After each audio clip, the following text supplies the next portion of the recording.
really can't get much better than that. 95% go. They wouldn't want to put 100% because the Canadian I have you loud and clear on one. Go ahead, Slick. Roger that. Blue team has arrived at level 12, performing lightning, talking paper, and OT checks. Roger. Roger. Okay, so there you heard the blue team is up at the 12th level. Getting ready to do a suit leak check. We'll toss it back. And so we are 95% go, with the only concern, as I mentioned, cumulus cloud rule, temperature 72 degrees. As far as the little bit of elevated risk for the ascent abort corridor, this is the area up the northeastern seaboard of the United States. There is a cold front that is leaving the area. It has created some cool water in that area, and the search and rescue teams are monitoring that. It's below 40 degrees Fahrenheit, but that's not something that's going to be able to stop the search and rescue teams for Det 3 from going in that water if, for some reason, the crew capsule boards into those waters up the near the Canadian maritime provinces. Go ahead, Flick. The CST 100 commanding transferred from BMCC to MCCCFT. Roger. So right on top and in the middle. All right, with Butch Wilmore in his seat, getting ready to do his suit leak check, we'll toss it back to Megan at the host desk. Rightfully so, though. Yeah, so right now we have Butch sitting there. His suit leak check is actually complete, as well as Sunny. So this is kind of some downtime that they have here, right, Nicole? Yeah, it sure is. There's a little bit of what we call slop put into the schedule so that if they needed to redo a leak check or something like that, they could. But they're running through kind of in their minds all the last things, that checking the configuration of their suit and all their pockets. And I'm sure they're saving time for maybe a card game. Okay. And I do want to point out some pre-launch traditions, because we here at NASA love to honor history and traditions here. So we want to show you one of those pre-launch traditions. This one is the addition of Butch and Sunny's mission patch to a wall inside of astronaut crew quarters. You can see Butch finding the perfect spot for where he wants it, right on top and in the middle. Right on top and in the middle. Great. I love that you're laughing, because this is very Butch-like, as I gather. Rightfully so, though. It's the first flight, so that's great. You can see all the other patches from the SpaceX launches down on the left and right sides there. Right, so your patch is there. Yes, on the right side, I think it's the third one down, Crew 5. Perfect. So now we see Sunny signing around the patch, and now Butch. This happened on April 26th, just a day after the crew arrived at Kennedy for launch. And just, again, a great opportunity to honor the history of these launches, and also to continue with tradition. Absolutely. And you see there's plenty of room there for the follow-on mission patches. That's right. That's right. Lots more launches to go with NASA's Commercial Crew program. And speaking of their mission patch, Butch and Sunny designed it together, and every detail has meaning.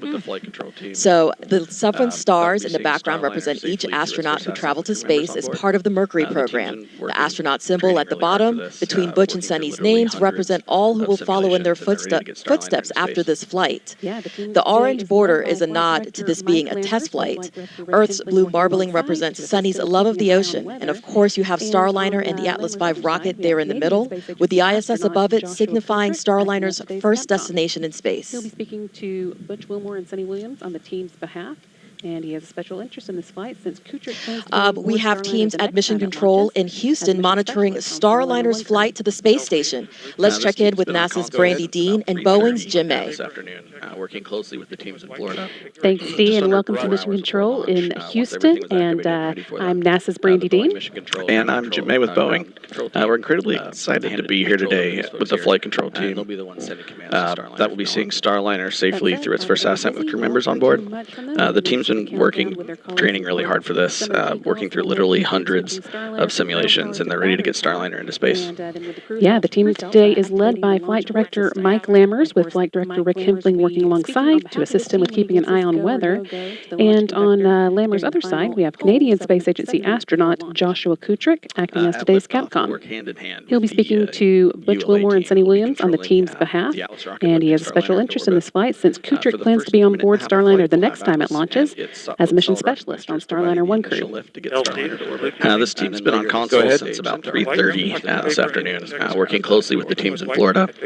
Just under 4 hours before launch, once everything was activated and ready for them, the Boeing Mission Control ground control team handed control over to these folks here, and they'll be the ones sending commands to Starliner from now on. That said, although they'll be busy, you won't hear too much from them as they move through the countdown with their colleagues in Florida. Some of the key calls they'll make include switching Starliner from ground power to battery power, and then with the crew's help, activating the launch abort system. And of course, Mike Lammers will be speaking on behalf of his team when he gives his go or no-go to the launch conductor during the final poll 7 minutes before launch. At liftoff, they'll work hand-in-hand with the ULA team who will be controlling the Atlas rocket lifting Starliner into orbit. For the first minute and a half of flight, we'll have Atlas and its solid rocket boosters providing the initial lift to get Starliner to orbit, and then later the second stage Centaur engines finish the job of getting the spacecraft into orbit. They'll be done with their job about 12 minutes into Starliner's flight and then be jettisoned 3 minutes later.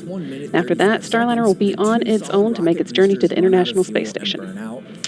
So let's take a closer look at the details of what to expect during Starliner's ascent, coming up at 10:24 p.m. Eastern tonight. Then at approximately plus 4:30, booster engine cutoff or beacon.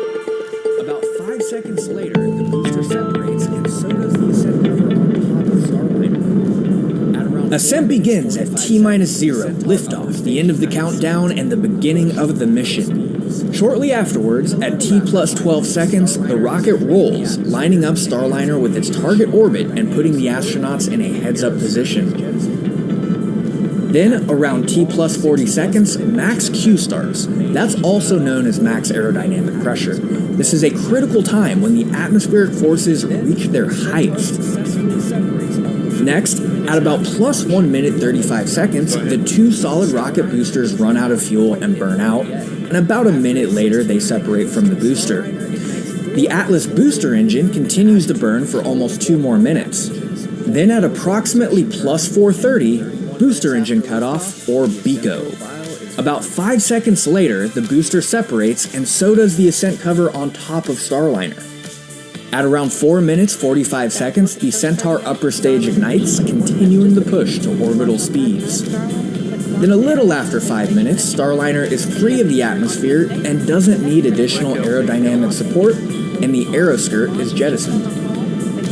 After a long 6+ minute push from Centaur, main engine cutoff, or MECO, happens around 12 minutes after liftoff. Then, when Centaur successfully separates almost 15 minutes after launch, ULA's job is done. But Starliner is not quite in orbit yet. After a 16-minute coast, Starliner ignites 4 of its orbital maneuvering and attitude control, or OMAC engines, for the orbital insertion burn, and then 31 minutes after liftoff, the ascent profile is complete.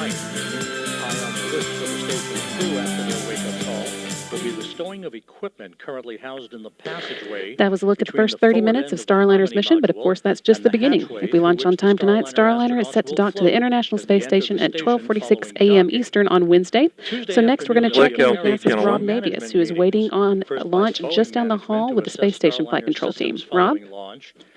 Well, good evening from the International Space Station Roger, Flight Control proceed Room with here at the CST 100 Space hatch Center in operations. Houston, where the Orbit 3 team of flight controllers is on duty at this hour, keeping tabs on the countdown, the progress of Starliner's preparedness for launch, and the countdown for the crew members on board the station to be awakened at about 2 a.m. Eastern Time Tuesday morning. Once the 7 station crew members are awake, they'll move right into preparations for the arrival of Butch Wilmore and Sonny Williams late Tuesday night. High on the list for the station crew after their wake-up call will be the stowing of equipment currently housed in the passageway between the forward end of the Harmony module and the hatchway through which the Starliner astronauts will float as they enter the station following docking. Tuesday afternoon, there'll be a pair of mission management meetings, first by Boeing management to assess Starliner systems following launch, and the initial series of OCCs, Those are the operational checkout capabilities the Starliner crew will conduct to ensure that the vehicle is ready for docking. Following that meeting, the International Space Station partners will gather to give final approval for Starliner to press ahead with the critical phase of the rendezvous that begins tomorrow evening with the terminal phase initiation burn. So it's a busy 24 hours that lies ahead. We'll be here every minute to keep you posted. And by the way, at the time of launch tonight, the International Space Station will be flying 260 miles over southern Belgium. With that, we'll send you back to the Cape. Thank you to our colleagues over at Johnson Space Center. We are now 3 hours, 35 minutes, 10 seconds and counting from liftoff of NASA's Boeing Crew Flight Test. All right, we're actually going to go back ahead, flight. because the card game We're is ready for happening, hold call authority Nicole, talk us contact. through what's happening. Proceed. Okay, so Stand by there for in the voice middle of the loop screen, you see reconfiguration. Joe Caba. Roger. He's the chief of the astronaut office. Okay, And flight. Com check on air to ground 1. I have you loud Nicole, and really clear quickly on before they channel start, what is this poll? Copy. I have you Or not loud poll, I'm and sorry, clear. check. yes, they're doing all the. These are all the comm checks to make sure that the control rooms for the spacecraft, for Houston, as well as the rocket, are all in sync and have good communication. Of the same suit, and you can decide to pick another card, or if you think you're close enough, you can knock the table. Looks like Sunny just knocked the table there. As we wait for that comm check, we are outside we'll now. Give one more try to see if he gets 31, and then Looking we'll see. at the crew's ride to the launch pad. Be watching and going, wait, what? Because LC, before, SMD on channel 1 for a com check. I have you loud and clear on channel 1. As I've I heard, have you the same LC. some type SMD of out. card game, or for example, for our launch. all right, we're actually going to go back inside because the card game is happening. And Nicole, talk us through what's happening right now. Okay, so there in the middle of the screen, you see Joe Caba. He's the chief of the astronaut office. Okay, and, flight. Com check on air to ground 1. To kind of take a breather. I have you loud and before clear walking on channel out 1. to the rocket. And the purpose Copy. usually I when have they're you loud and playing clear a on TST game air is to the ground 1. commander Complete full has to call authority lose, com check. right? Yeah, Roger. you want that to be. And they're playing a game called Scat, which is essentially So it doesn't- 31. it looks like You want to Sunny- I get don't know if Sunny- 31 well, in your maybe hand Sunny won, of the because same really, suit, again, and you oh, can no. decide to pick another Yeah, I card, or don't if you think think you're Sunny's close won enough, you because can they continue knock to the play. table. That's what I'm Looks like thinking. Sunny That's just what I'm knocked the thinking table there. there, so maybe she Dealt thinks she another won. hand, so Bush will we'll get see. one more try to see if he gets Again, another 31, and then pre-launch we'll see. tradition that dates And why are they playing a back, card quite a game? Some bit. people might be watching and going, And wait, we what? wanted to bring you Yeah, back into maybe the it does seem a little pseudo room odd. to It's show you you know, this, tradition because it goes is a back. I moment of think levity for as the long crew as before I've everything really heard, starts to ramp at up least before launch. some type of a card game, And or it's really great, for these example, for our traditions, launch, sometimes Josh you lose Cassada, where our they pilot, actually he start, did a but card sometimes trick. they've been carried on for decades So and it's just if there's decades, time, and we there's do a it. Of lot course, of if you're running little behind, you would traditions and skip the big card game, traditions, but it's just all a nice big part tradition and a of chance for NASA and the our launches crew to space. to kind of take a breather watch them before continue to walking play. out I do to wanna the mention rocket. one thing, 'cause And the obviously we purpose see their usually when they're helmets hanging off the playing back a of their game seats. is There the was a commander has to dream lose, right? Yes, you want Butch that kept to on be, saying you know, that the he was worst having thing more that of a happens that nightmare, I day. guess, where Yeah. he was saying. So it doesn't. did It you looks like Sunny. I don't know if Sunny. looks Well, like maybe it. Sunny won because Yeah, really, yeah, again, yeah, we're. that Oh no. means go. Yeah, That I don't think means Sunny has go. won because they continue to That's, play. that's what I'm Around the thinking. That's what I'm room. Sunny's thinking. happy They're to lose. just dealt another Or happy hand, to win. so I don't we'll know. see. I'm not sure. Maybe they Again, changed another the rules. pre-launch They look tradition happy that either way. dates That's back what's important, right? quite a bit. Everybody And we smiles. wanted to bring you back into the suit-up room to Back show that you story. this So Butch was because having it this is a moment recurring of levity nightmare for the where crew he was before launch everything day really and starts he to couldn't ramp find up his before helmet. So I'm launch. sure he loves the fact And that it's really his great, helmet these is attached to his traditions. suit. You know, Yeah, sometimes that you is good. lose I where think they you still actually need your start, chip but though, sometimes so they've been the carried on for earpieces, they decades and still need decades. that. And there's a lot of little traditions and big traditions, but it's a big part of NASA and our launches to space. And so you just heard that. While we call watch out. them Basically, continue the to blue play, team, just I to do set want to mention one thing because obviously we see their helmets hanging off the back of their suits. There was a dream that Butch kept on saying that he was having more of a nightmare, I guess, where he was saying, "Oh, I think he won." on the launch pad right Well, now. looks like it. He won. Yes, Oh, thumbs yay. up. That means go. Okay. That means go. We have some cheers from around the room. Sunny's happy to lose or happy to win. I don't know who wins. I'm not sure. Maybe they changed the rules. They look happy either way. That's Yes, the most important we're part, walking right? out. Like everybody smiled, just smiling there. Back to that story. So Butch was having this recurring nightmare where it was launch day and he couldn't find his helmet. So I'm sure he loves the fact that this helmet is attached to his suit. Yeah, that is good. I think you still need your chippa though, so the earpieces they still need, but that'll be in their helmet bag. Minor comm issue with blue team, but it is resolved now. Yeah, those might Roger. be for folks they want to honor today. And so you just heard that call out. Basically, the blue team, just to set everybody's understanding of some of the loops that they'll be, or some of the announcements that they'll be hearing over communication loops, is the blue team is the pad that's out. Sorry, the blue team is the team that is on the launch pad right now, prepping the pad for Sunny and Butch's arrival. Back in the 60s, We're watching them take some photos with some folks who are in the suit-up room there, and they're holding some roses, Nicole. Do we know anything about that? I'm not sure if they're for, support folks, or maybe they're for their family. When they walk out here of the astronaut quarantine facility, then their immediate family will be there waiting for them, and they'll get one last chance to chat with them before riding off in the Astrovan. Yeah. I do know that this particular crew has always said, really, this is a team effort to get to today, so I'm sure they are very appreciative. And yeah, those might be for folks they want to honor today. And as you mentioned, the Astrovan, Nicole, the Astrovan is going to be Butch and Sunny's ride to the launch pad. You're looking at it right now. It's parked right outside the Neil Armstrong Operations and Checkout Building. Crew quarters is right inside of the ONC. NASA chose the company Airstream back in the 60s to create a crew quarantine vehicle for when astronauts returned from the moon. The picture you see there, President Nixon talking to the Apollo 11 astronauts inside said quarantine vehicle. And then during the shuttle program, Airstream created the first generation Astrovan. You see it there, a 27-foot motorhome that transported astronauts across KSC to their launch pad. You see Butch smiling there, one of his previous missions. Sunny also rode in that Astrovan. And now here's a closer look at the new Astrovan. It's wrapped with pictures of Starliner, has a license plate that says Ride to Space. When the doors open, steps fold out. The inside can seat up to 8 people. There's those steps. Oh, it actually looks like they've already left. And there's with room for the astronauts' portable air ventilators that keep them cool. The Astrovan also includes TV and a sound system, so crew can watch or listen to whatever they want on their way to the pad. Looking like a pretty comfy ride there, Nicole. You jealous? It's pretty sweet. It's a pretty sweet ride. So where you're seeing now, they will soon walk out. So again, that is parked right outside your screen. They'll greet the crowd there. I love that Ride to Space license plate. That's cool. Again, yeah, that is. It's always nice to see these personal touches, you know, and again to bring in some fun, right, to a historic mission.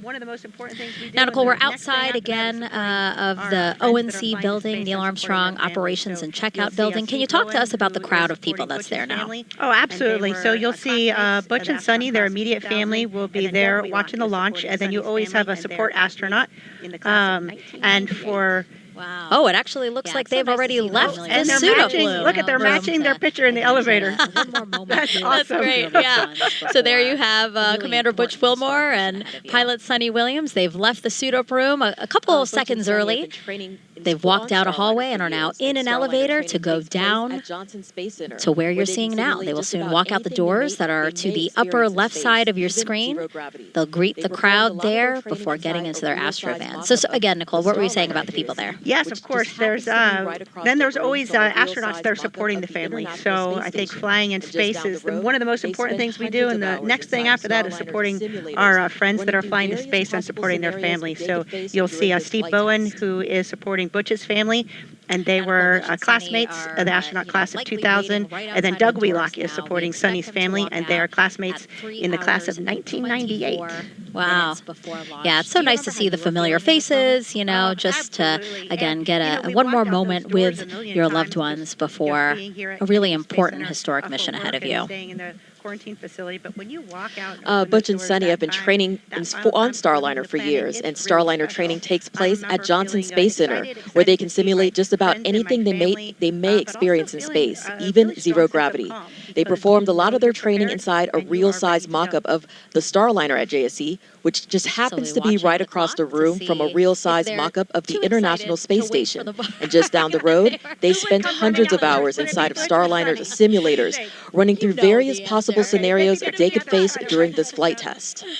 I'm sure we'll also see a lot of now, Nicole, Butch and Sunny are, likely waiting right outside of the doors now. We expect them to walk out at 3 hours and 24 minutes before launch. Do you remember how you were feeling in this moment? Oh, absolutely. And, we walked out those doors a million times just being here at Kennedy Space Center for work and staying in the quarantine facility. But when you walk out and open those doors that final time before leaving the planet, it's really special.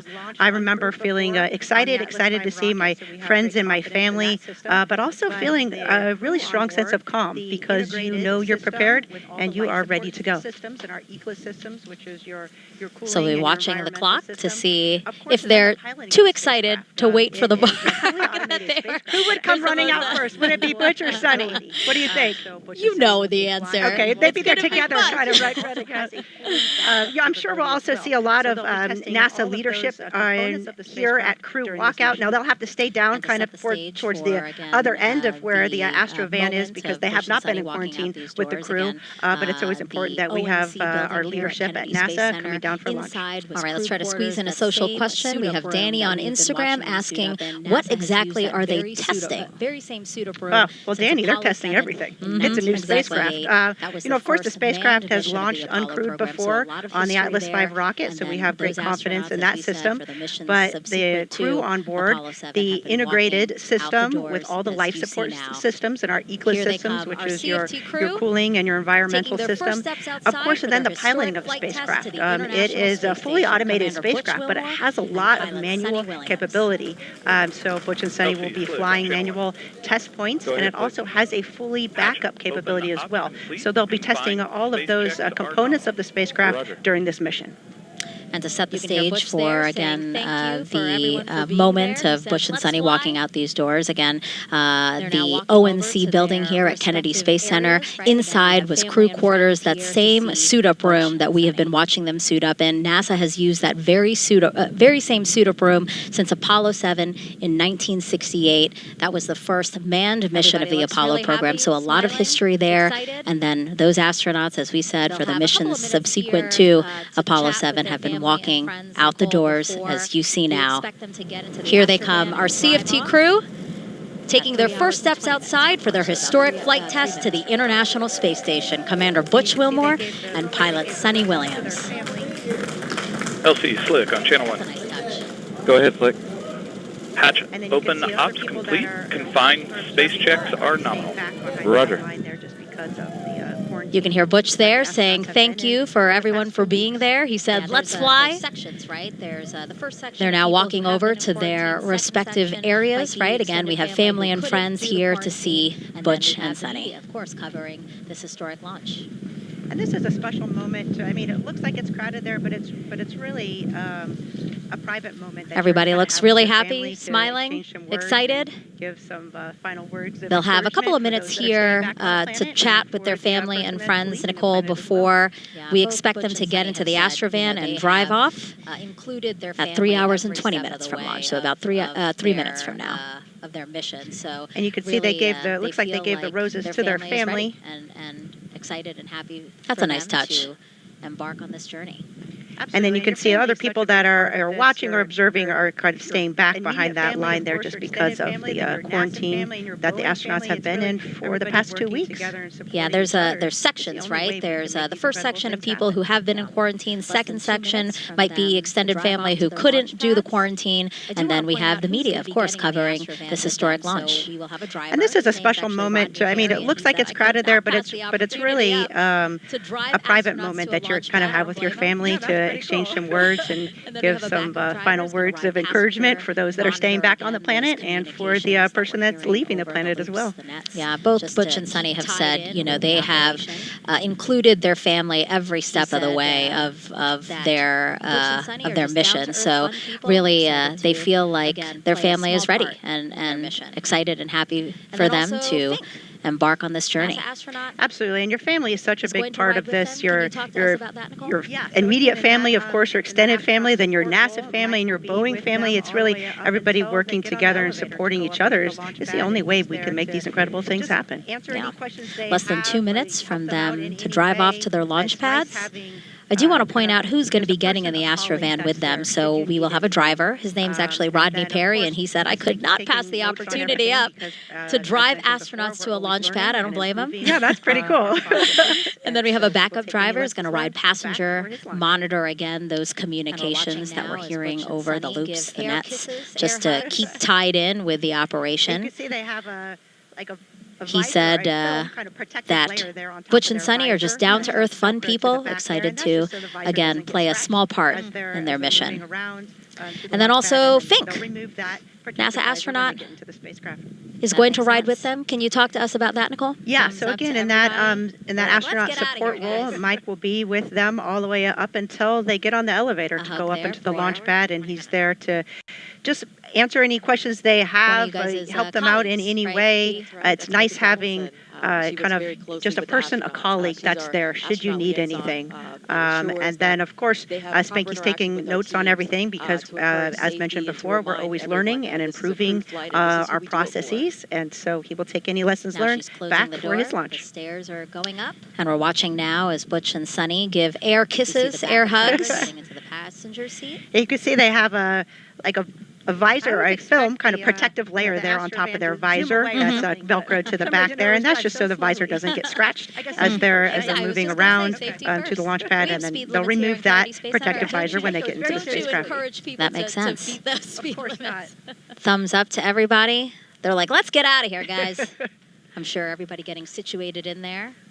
A hug there The for... windows, they look opaque, but actually the astronauts can see out of them, right, Dee? One of you guys' colleagues, So right, they'll be able to Dee? have right? That's Megan Donaldson. She works very closely with the astronauts. She's our astronaut liaison and ensures that they have proper interaction with our teams to encourage safety and to remind everyone that this is a crewed flight and this is who we do it for. And there's a lot of locations, especially Now she's closing the door. The stairs are going up. The streets are just lined with folks, so waving and cheering you on. We see the backup driver getting into the passenger We seat. expect the drive to take about 20 to to 25 minutes from I always here expect to the Astro van to Launchpad zoom 41 away or something, but on for some reason it always Space drives so Force slowly. Station. I guess safety first, right? Exactly. I was just going to say safety first. We have speed limits here in Kennedy Space Center. Yeah, Don't we you take those very don't you seriously. encourage people to beat feeling the on that speed front? limits? We were definitely excited. I was in a car with Josh. I'm sure everybody as I getting mentioned before, situated with in our there. pilot for Crew 5, and The we had windows, a they music look opaque, playlist, but actually that the we listened astronauts to, can see but we out of picked them, right, too many Dee? songs, That's so we right. had to kinda, So they'll be able to rush have through the views next of the song, so we wanted to entire get all those Kennedy songs Space in. Center We as they had ride to their some songs that pad. kinda hype you up, And what a some beautiful songs time that to be had some, riding like, to the special, pad. We're about to personal see meaning to sunset us. here. And then, Golden a couple hour. songs that absolutely, it's gorgeous, and it's always fun because you drive out to the pad and there's a lot of locations, especially coming by the Speaking of vehicle music, assembly building, both where Butch and Sunny the streets are just obviously lined wanted with to have folks, some so music to get them in the waving and mindset as cheering well. you on. Butch said epic movie songs, which I'm sure doesn't We expect the surprise drive you. to His take phone about has, 20 he to said, 25 over minutes 300 from epic here movie to songs. And then, Launch Sunny pad has said 41 she's more of a country, on Cape Canaveral country Space Force pop Station, kinda so gal, not so on Kennedy really Space that Center vibe property, is just next to kind us. of relaxing. Again, about a 20 to with family on the 25-minute beach. drive. So that's kind of the music. How are that you they've feeling been, on that drive, Nicole? Listening to get them in the mindset. We were for definitely today. excited. I was in a car with Josh, as I mentioned before, who was our pilot for Crew 5, and we had a music playlist that we listened to, but we picked too many songs, so we had to kind of like rush through to the next song. So we wanted to get all those songs in. We had some songs that kind of hype you up, some songs that had some like special, personal meaning to us, and then a couple songs that just as a crew, something that we really enjoyed together. Component they are to this mission. Speaking of music, both Butch and Sunny obviously wanted to have some music to get them in the mindset as well. Butch said epic movie songs, which I'm sure doesn't surprise you. His phone has, he said, over 300 epic movie songs. And then Sunny has said she's more of a country pop kind of gal. So really that vibe is just, kind of relaxing, A beautiful aerial with shot family there on the to beach. show you So that's kind of the music convoy that they've been listening take them to to their get them in the launch mindset for today. Absolutely. I mean, you're definitely Now, focused I remember, on, Dee, you said that launch and the inside upcoming there's mission, a but TV in there, the and ride of course we over wanted to gives know you what the just a chance to astronauts kind will of be kick back and watching reflect a little while bit on their ride about all to the their work pad. that's gone And we into found out preparing they'll for be this watching moment. the Top All the Gun teams of Maverick folks movie. that have been working hard to make sure I that hear this you launch laughing, is Nicole, as safe as because, feasibly that possible, is very and much then a also to way reflect to get them both amped up, as we've mentioned before, on your both are family and what a experienced naval critical aviators. component they are And we to this actually have mission. some old school pictures we'd like to show you now. We have a picture of Seems there Sunny might have been a slight back delay, in the but now day. everybody is back in, and we are off. And that particular NASA astronauts Butch Wilmore and Sunny Williams now en route to Cape Canaveral Space Force Station's Launch Pad 41 with a full security escort. Movie, and she decided to go to flight school, so she ended up being a helicopter A beautiful pilot. aerial That shot is there awesome. to That's a show great you picture. I've not seen the that one before. convoy. Yeah. that will take them to their launch pad. And a test pilot, Now, I remember, Dee, you said that inside there's a TV in there, and of course we wanted to know what the astronauts will be watching while on their ride to their pad, and we found out they'll be watching the Top Gun Maverick movie. You mentioned Chris Ferguson. I hear you laughing, Nicole, because that is very much the two of them in a way to get them both amped up. As we've mentioned before, both are experienced naval aviators, and we actually have some old school pictures we'd like to show you now. We have a picture of Sunny back in the day. And that particular movie has significance to her because she said when she first got into the Navy, she thought about being a diver, but then she watched the Top Gun, the first Top Gun movie, and she decided to go to flight school. So she ended up being a helicopter pilot, right, Nicole? That is awesome. That's a great picture. I've not seen that one before. Yeah. Yeah, Sunny was a helicopter pilot and a test pilot, and is still a wonderful pilot today. She actually flies a lot of general aviation as well. Letting teams know that. And then we have a picture of Butch, of course. Fun fact, he was actually a real Top Gun pilot. Was a former Top Gun pilot. And Dee, you mentioned Chris Ferguson, a retired NASA astronaut. He's on the far right. Talk to us again about him and the fact that he, too, was a Top Gun pilot. That is correct. LC Slick on Channel 1. Go ahead. And we enjoyed hearing them. Crew transport convoy is en route to LC-41. Estimated arrival to the roadblock Kennedy Space Center here. Let's check back in with NASA's about Brandy L Dean minus, and Boeing's Jim May, who are monitoring things at Mission Control I would say in Houston. 3:05. Roger. Thanks, Megan. OSM, LC. Butch and Sunny on their way to the launch pad. Awesome. Gave them a good Crew transport convoy is en route to pad. Permit entry into FHA. Johnson Space Center line the road to Ellington Airfield. So as you hear there, obviously comm checks of the crew, letting teams know that the crew is on their way. And yes, Megan, as you mentioned, Chris Ferguson and was a former Top Gun pilot. He is obviously a retired NASA astronaut, but he did work for Boeing, as we mentioned. He assisted us greatly with Starliner, helped design the NASA astronaut suits, and he shared many of his stories from his Top Gun days, if you will. And we enjoyed hearing them. So I love that they all have that to share. And as we watch the convoy make their way across Kennedy Space Center here, let's check back in with NASA's Brandy Dean and Boeing's Jim May, who are monitoring things at Mission Control in Houston. Center prepared us Starliner for their arrival. So, thanks, Megan. It's great seeing Butch and Sunny on their way to the launch pad. We gave them a good send-off here when they left Houston on April 25th as well. The teams at Johnson Space Center lined the road to Ellington Airfield, holding up good luck signs and even tossing a little confetti as they drove in to board their T-38s for Florida. Things have been going smoothly for the flight control team in Mission Control Houston. The team here took control of Starliner a little less than an hour ago, and they've been working smoothly through a number of the steps in their pre-launch checklist. One of the first things they did after coming on console was a weather briefing with the crew in crew quarters still. That was a quick conversation, though, as the weather is looking very good for today's launch opportunity. The team here in Houston is continuing to work through their pre-launch checklist, although right now they're working in more of a monitor mode, keeping the spacecraft stable while Butch and Sunny head to the pad.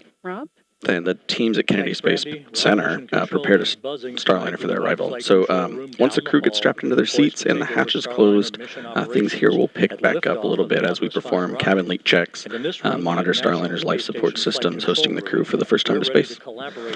Yeah, and then in the last 20 minutes before launch, there are a few important actions they'll work through, switching Starliner to internal power and working with the crew to activate the launch abort system. This carefully choreographed pre-launch process has been practiced many times as a fully integrated team, and most recently just last week with all of us sitting here in the same seats as our final set of training to prepare for Butch and Sunny's mission today. And of course, all of this is aiming to get the crewed Starliner to the International Space Station for its crewed flight test. So let's check in again with the destination, the International Space Station. Rob Navius is with the Space Station Flight Control Team, standing by to give us an update. Rob? Thanks, Brandy. Well, Mission Control is buzzing tonight with the White Flight Control Room down the hall, poised to take over Starliner mission operations at liftoff of the Atlas V rocket. And in this room, the International Space Station Flight Control Room, we're ready to collaborate with our colleagues once Starliner moves into what are called integrated operations around 9:45 p.m. Central Time tomorrow night, about 3 hours prior to Starliner's scheduled docking. Once the new spacecraft is docked to the station's Harmony module, there'll be a period of about 2 hours to conduct leak checks on both sides of the Starliner Harmony docking interface before the hatches will swing open, allowing Butch Wilmore and Sonny Williams to enter the station, which has been home for both of them on previous missions. Wilmore and Williams will configure Starliner systems for docked operations, then will join the 7 Expedition 71 crew members for a typical safety briefing. That will be conducted by Station Commander Ali Kononenko of Roscosmos. The Starliner crew will transfer equipment to the station from their spacecraft and begin to settle in for their visit. Countdown clocks are ticking backward as we close in on the launch of this test flight. We're ready here in Houston, so let's go back to the Cape and our continuing coverage. Thank you, Rob. And then, all right, we are now 3 hours, 10 minutes, and counting from only the 6th time NASA astronauts will launch on a new spacecraft designed for crew. If you're curious about the first 5 crewed test flights, here they are. Commander Butch Wilmore and pilot Sonny Williams. And as you pass by there, that's actually first was Mercury Redstone 3, launched May 5th, 1961 with Alan Shepard. Next to that building, the next one was Gemini 3, launched with Gus Grissom and John Young on March 23rd, 1965. What will be the 7th time NASA will fly crew on a new spacecraft off our planet, and Apollo that will 7, be the Artemis 2 mission. Wally Schirra, Don Isley, Walt Cunningham, October 11th, 1968. Jeremy Hansen will orbit the Then you have STS-1 with astronauts John Young and Robert Crippen, which launched on April 12th, 1981. Let's check out what's already in work. And then NASA SpaceX Demo 2 mission, Doug Hurley and Bob Behnken, May 30th, 2020. And of course, today you have NASA's Boeing Crew Flight Test with Commander Butch Wilmore and pilot Sonny Williams. And as you pass by there, that's actually near C3PF, where we refurbish and assemble the Starliner. And right next to that building, we have the historic Vehicle Assembly Building here at Kennedy Space Center. And we should, of course, acknowledge that what will be the 7th time NASA will fly crew on a new spacecraft off our planet, and that will be the Artemis 2 mission next year. NASA astronauts Reed Weissman, Victor Glover, Christina Cook, and Canadian Space Agency astronaut Jeremy Hansen will orbit the moon, and their Space Launch System rocket and Orion spacecraft will be assembled in that Vehicle Assembly Building. Let's check out what's already in work for NASA's return to the moon. Above Launch Pad 39B, this 360-degree video takes you for a ride inside one of the... Engineers inside the Neil A. Armstrong Operations and Checkout Building at Kennedy Space Center lowered the Orion spacecraft into a vacuum altitude chamber with the help of a 30-ton crane. The chamber simulates deep space to test for any electromagnetic energy that could damage Orion as it travels away from Earth. Meanwhile, the Artemis 2 crew completed an underway recovery test at sea. This exercise mimics Orion landing and recovery procedures when the crew splashes down in the Pacific Ocean off the coast of California. Navy divers and boats approached a mock-up Orion capsule and helped the astronauts into helicopters, which then flew them to a nearby naval ship, just like they'll do during the mission. Back at Kennedy and high above Launch Pad 39B, this 360-degree video takes you for a ride inside one of the Artemis emergency egress baskets. In the event of an emergency at the launch pad, astronauts and workers use this quick exit to get to safety. That's a look at your Artemis Moon Minute. We are now 3 hours and 7 minutes away from launch. Let's check back in with Daryl Nail over at Hangar AE. Well, thank you very much, Dee. And as we follow the convoy to the pad here, you can see the shadows on the vehicles are getting long. That's because sunset is just about 30 minutes away, 8 p.m. Eastern Time, sunset. And the conditions for weather are simply fantastic. It's 79 degrees degrees outside, humidity about 70%, but we are very dry, very comfortable, and any storms that have been caused by sea breeze, convection over the center of the state are being kept away by some nice 12 to 14 knot winds, according to the launch weather officer, just keeping those storms at bay off in central Florida. So as the team goes out there, the crew's getting a beautiful sunset, a beautiful Florida sunset as they go out to their launch pad today.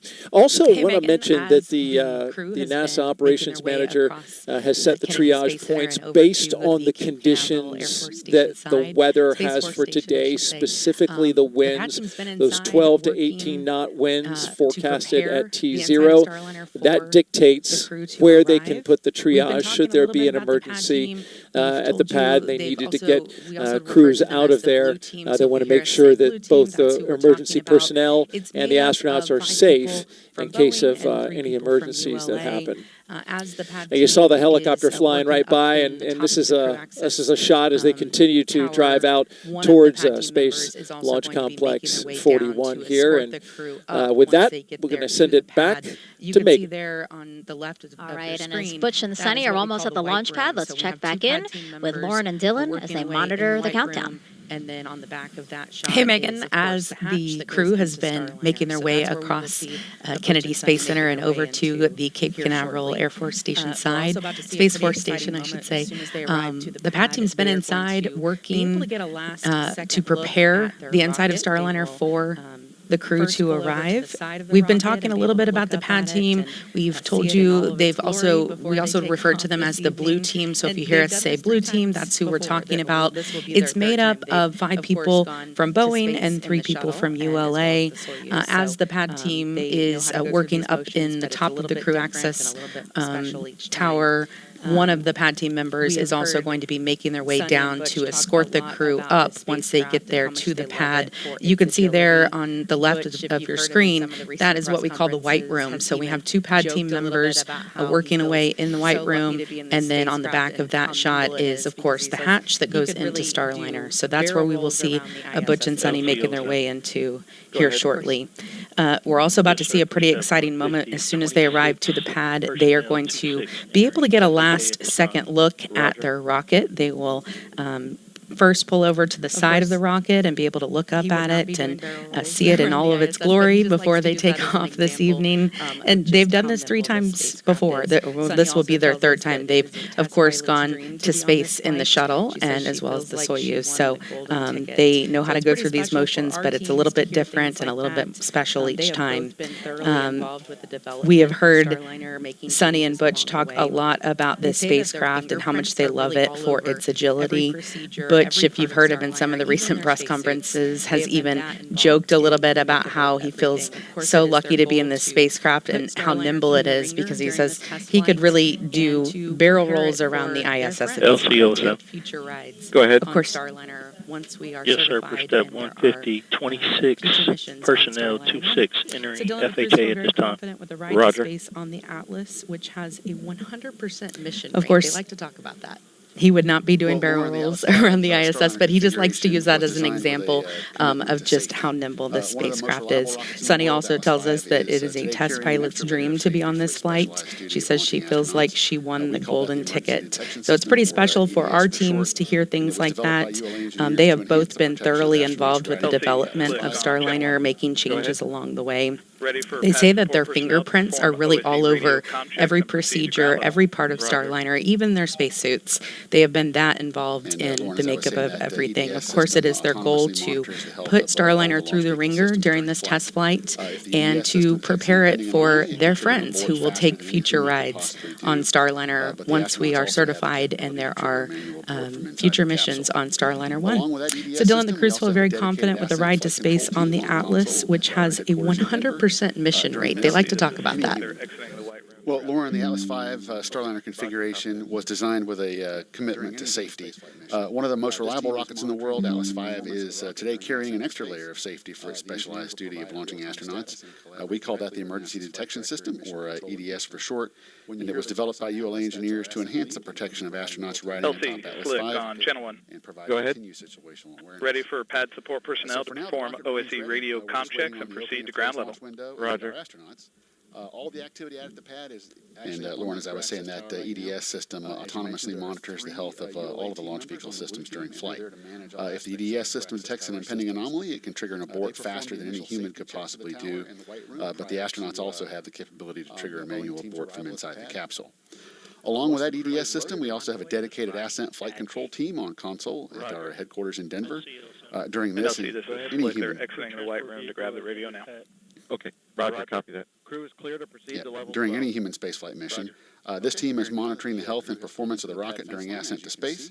The engineers will provide a real-time status and collaborate directly with NASA's flight director and mission control in Houston. All right. When you hear the call sign Atlas, that's our ascent lead, and he'll be providing real-time telemetry data from the rocket and provide continued situational awareness. So for now, the rocket remains ready. We're just waiting on the opening of today's launch window and our astronauts. All the activity out at the pad is actually up on that crew access tower right now. As you mentioned, there are 3 ULA team members on the blue team, and they're there to manage all aspects of the crew access tower systems. They performed the initial safety checks of the tower and the white room prior to the Boeing team's arrival at the pad. Once the crew is loaded and convoy has arrived at the pad gate. You can see Mike taking some photos Roger. there already, which is We'll see you always soon. great at commemorating the Go ahead. moment. Crew transport vehicle has entered very pad. excited again to see his Roger. friends. Crew is clear to proceed to level This 12. This is a Roger. special moment right here. okay, we're here now that the crew has pulled into the pad fence line, as you can see, and they've been given clearance to go So all the way Butch up and to Sunny level walking 12 on the ahead cap. there. They're going to take a look at their rocket, which... All right, you as Butch see and on Sunny the make their upper way up right-hand to the part rocket, of your and we are going to screen, see a kind of very behind the historic building moment that's here. We're there. You going see to the pitch it A, back over to that Megan, is, Andy, the and Nicole. structure there Ladies. that's holding the rocket up. Thank you, Lauren and Dylan. Yeah, we just saw the Astrovan get onto the pad there. The rest of the security escort stayed behind, right, Nicole? Yes, they stay behind, and it's just the Astrovan that goes up there to the launch L-3 pad. hours. And you see your spacecraft on top of that rocket. And Time you know you're about markers to climb again, on board. L-3 hours It to feels very launch. different. As we see Butch and Sunny It shows how and massive NASA this astronaut rocket Mike is. Really Fink shows the get out of the scale Astrovan. of You can see just Mike taking what they're some about to photos do. there already, which is he's always great at commemorating the moment. Yeah, I'm sure that he's very excited again to see his friends. Amazed just how massive it is. This is a special moment right here when they get a chance to look at the rocket. Build something so incredible, launch humans. So Butch and Sunny walking ahead there. They're going to take a look at their rocket, which you see on the upper right-hand part of your screen, kind of behind the building that's there. You see the A. That is the structure there that's holding the rocket up. Again, a really wonderful moment for the two of them to take this all in. You know, and it's amazing. You do it. It feels like 100 times in training, and maybe there's a rocket there, maybe it's not. But the day you look up and you see your spacecraft on top of that rocket, and you know you're about to climb on board, it feels very different. And this shot, it shows how massive this rocket is. Really shows the scale of just what they're about to do. How did you feel, Nicole, when you took a look at your rocket before getting on it? I was amazed. As Dee mentioned, amazed just how massive it is. And it's just incredible to think that we as humans can come together and build something so incredible, launch humans into space, and to do it safely. And again, this must be emotional for Mike Fink as well, because right after this flight, and once Starliner is certified for those continued flights to the International Space Station, it'll be his turn.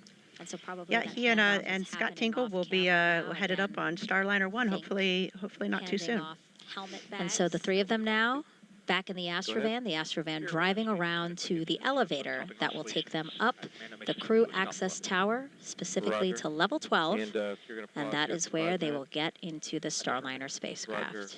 Advise when you reinitiate. And this is where Mike will leave them, as we talked about. He's doing kind of all the last checks to support them. He'll hand them their helmet bags, which contain everything that they need to take into the spacecraft that they're not currently wearing. The vehicle has arrived at the base of the CAD. They're escorting Butch and Sunny onto the elevator. So they'll have their checklist, their ascent entry checklist, their chippas, of course, which are their headsets, their gloves, and then maybe a Sharpie or a pen. The crew kind of can decide what particular things that they want to have with them in their helmet bag.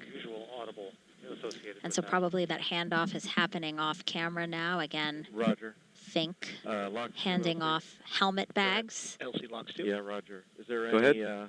For your awareness, we just had a quick instance of some topping oscillations, and I ran my system into a stop flow. Roger. And so you're going to pause here for 5 minutes? We're going to serve it for a little bit Roger. here. I'm advised when you reinitiate. Issues will come. Tank health this time. Roger. And you can see it looked like the blue team was actually carrying their helmet bags, and Flight crew has entered the CAT elevator. Roger. and you can hear that communication there from they're escorting their Butch and Sunny onto the elevator. They're, of course, monitoring all the instrumentation. Blue team lead LC. All right. Go ahead, Roger. And as they close the elevator door, we will see them reappear on level 12. Go ahead, blue team lead. In conjunction with the topping oscillations reported, we're getting a unusual audible associated with that. Flight crew have arrived on CAT level 12. Roger. Lock 2 Anything they see LC. that is potentially off nominal. Yeah, Roger. Is there any expected venting up in that area? To the rest of the control teams. Roger, LC, we're starting to see the oscillations at the top of the OLED space dampen out little by little.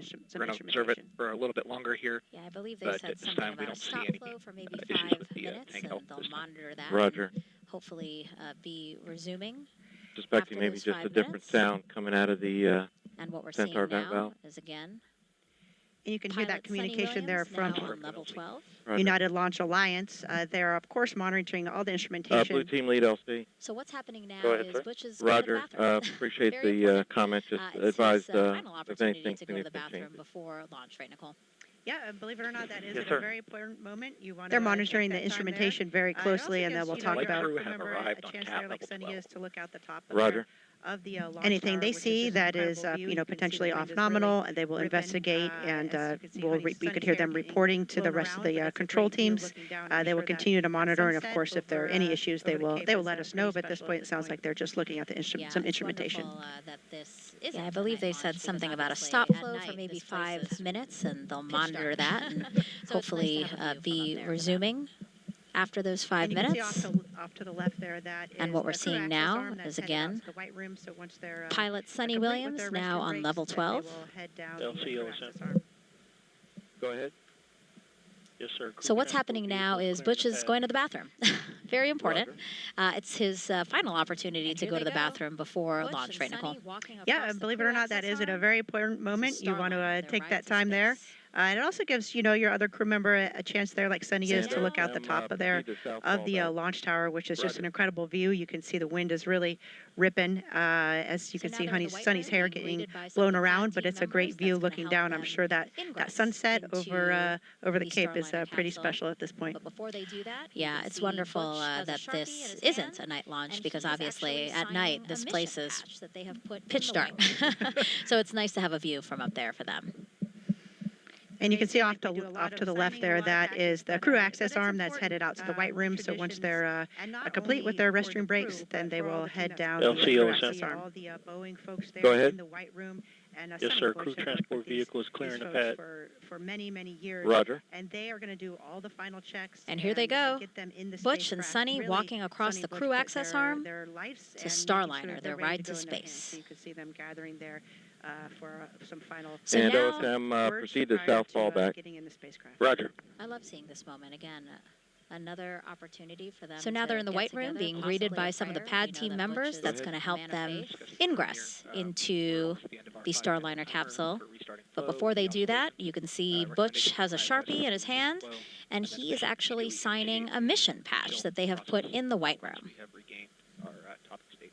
Roger. I concur. Proceed. It may seem like we do a lot of signing and a lot of patches, but it's important, the traditions, and not only for the crew, but for all the team that supports. So you can see all the Boeing folks there in the White Room, and Sunny and Butch have worked with these folks for many, many years, and they are going to do all the final checks and get them in the spacecraft. Really, Sunny and Butch put their lives and making sure that they're ready to go in their hands. So you can see them gathering there for some final some words prior to getting in the spacecraft.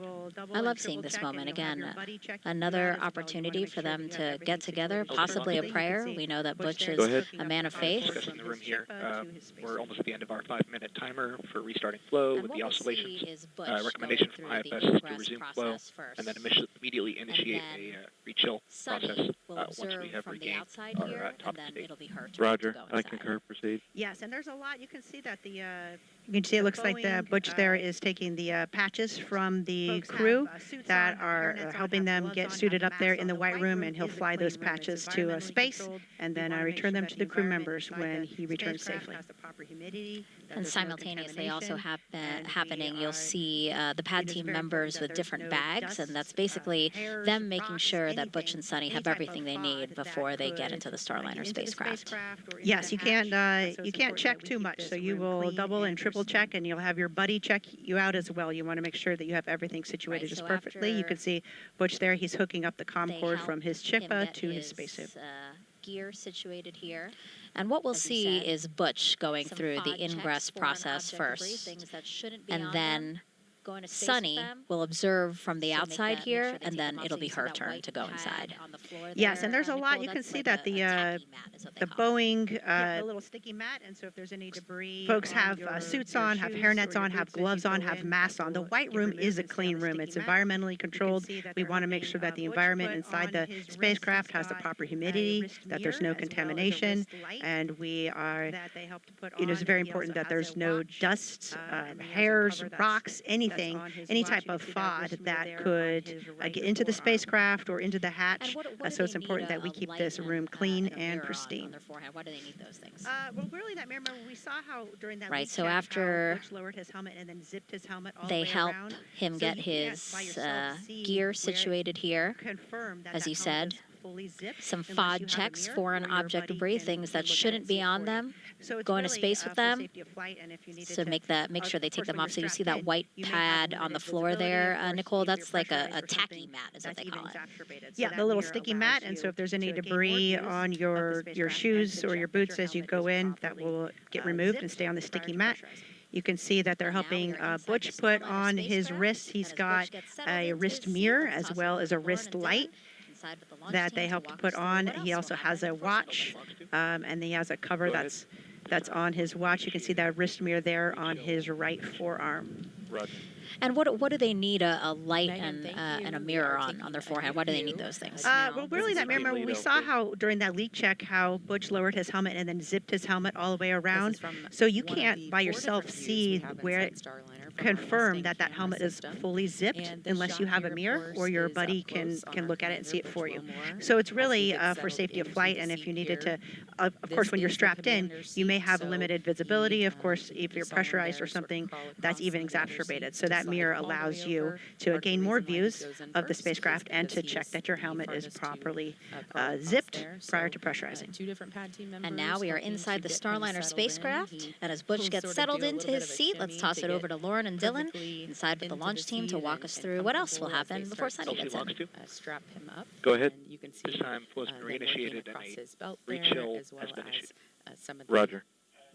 Straps on his leg. Megan, thank you. We are taking a new view now. This is Blue from team lead, LC. LCOSM. Go ahead. This is from one of the 4 different views we have inside Starliner from our Mustang camera system. And this shot here, of course, is up close on our commander, Butch Wilmore, as he gets settled into the seat here. This is the commander's seat, so he, you saw him there sort of crawl across some of the other seats to slide all the way over. Part of the reason why he goes in first is because he is the farthest to crawl across there. So 2 different pad team members helping to get him settled in. He will sort of do a little bit of a shimmy to get perfectly into the seat and comfortable as they start to strap him up. And you can see them working across his belt there, as well as some of the straps on his legs. We're also seeing Sunny walk down back toward the white room now. Pleasant ride to space. LCOSM. Go ahead. Now, right in front of yes, sir. First step Butch 160. is the Starliner 2-4. console. Personnel have exited It is FHA a roadblock. display with Roger. a mix of screens and switches and knobs. It also has two hand. All right, and back inside Starliner. Again, we have these two pad team members who are helping Butch get settled in here. They won't start with Sunny until Butch gets completely in.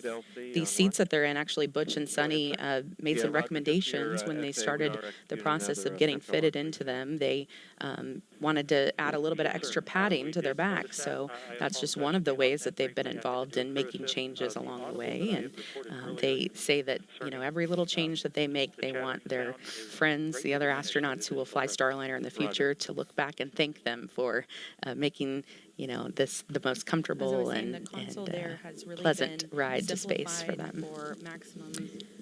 Right in front of Butch there is the Starliner console. It is a display with a mix of screens and switches and knobs. It also has two hand controllers, so he'll have one down to his right as well as one on his left. Of course, they're both test pilots at heart. And that console has really been simplified from Blue team lead LC on one. Get their hands on it. Go ahead, sir. Yeah, Roger. Just for your essay, we are executing another Centaur launch retail. After they are in a safe orbit. So yes, sir. We did notice that. I apologize for being off net briefly. I had to do a crew assist. The audible that I had reported earlier concerning the chattering sound is greatly diminished, but it is still present. Missions we don't expect them to ever need to take their hands onto. As I was saying, the console there has really been simplified for maximum efficiency from some of the previous spacecraft that they've both been on. The shuttle had thousands of switches and indicators, but Starliner has about 85. And Butch and Sunny have told us that they really like to be able to get their hands on those switches and the hand controllers. Of course, they're both test pilots at heart, and aviation is in their blood, and so they like to be able to get their hands on it. They will be doing some manual flying about 1 hour after they are in a safe orbit, so about an hour and a half after launch, not too far from now. They will be grabbing those hand controllers and flying Starliner. Of course, it was built to be completely autonomous, and future missions, we don't expect them to ever need to take their hands onto the console, but this is a test flight, and so we are going to test out all of the capabilities of Starliner. Yeah, that's right, Lauren. So we actually rolled the rocket out to the launch pad on Saturday. The other seats that are in Starliner today, the third and fourth seat, are filled with cargo. The fifth seat has a flat plate on it. So Sunny will sit right next to Butch. And we saw them give us a little demonstration in a press conference recently. They sat down next to each other to kind of show us how they sit in this spacecraft, and they said it was quite roomy. They had elbow room, and they could move around. They gave us another example of what they've been like in previous flights, where they've been a little bit tighter, so they were happy to have the extra space here. Preparation for our launch opportunity today. So this morning we came This process takes about 15 to 20 minutes to get Butch completely ingressed. But Dylan, our teams have really been working for the last few days leading up to this launch. It didn't just start in the last few hours, right? Yeah, that's right, Lauren. So we actually rolled the rocket out to the launch pad on Saturday. And once the rocket was rolled out, we made those connections, like I said before, to all the pad utilities. So the propellant storage farms, pad power systems, the environmental control systems. And once all that was done, then we loaded the RP-1 rocket fuel onto the Atlas first stage. RP-1 is not cryogenic on Atlas V, so we were able to load that early prior to launch day. So we did that on Saturday afternoon, and with all that work complete, we wrapped up our activities on Saturday in preparation for our launch opportunity today. So this morning we came in at 11:15, powered up the launch vehicle, started doing all of our avionics checks and all those final configurations, and double checking the configuration of the pad. With all that complete, we went ahead and loaded all the cryogenic propellants on board Atlas and Centaur. And we are seeing Sunny make a phone call right now. I think we might be able to actually see who's on the other end of that call. LCSY is on one. Bill is a Go ahead, SYS. Boeing employee. Step 170, L1. He started with one of Boeing's heritage companies, Roger. Douglas, in the Skylab program. So there on the left side of the screen, we are taking a look into the BMCC. And there's a bit of a surprise happening right now. His teammates told us Sunny is making her phone call to a man named Bill Barr. He is a Boeing employee working there in the Boeing Mission Control Center, and he is the responsible engineer for the Ingress system, which stands for Environmental Control and Life Support System. We're going to start hearing some comm checks here as Butch gets connected. Now, obviously, that's a very important system for flights with human on board.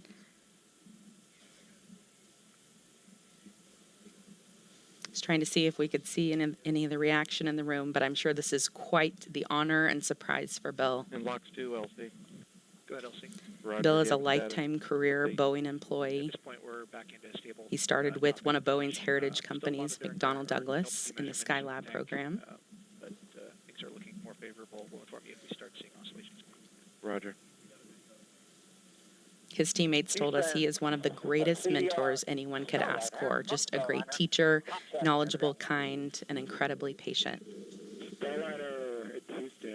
Couldn't hear anything better from your teammates.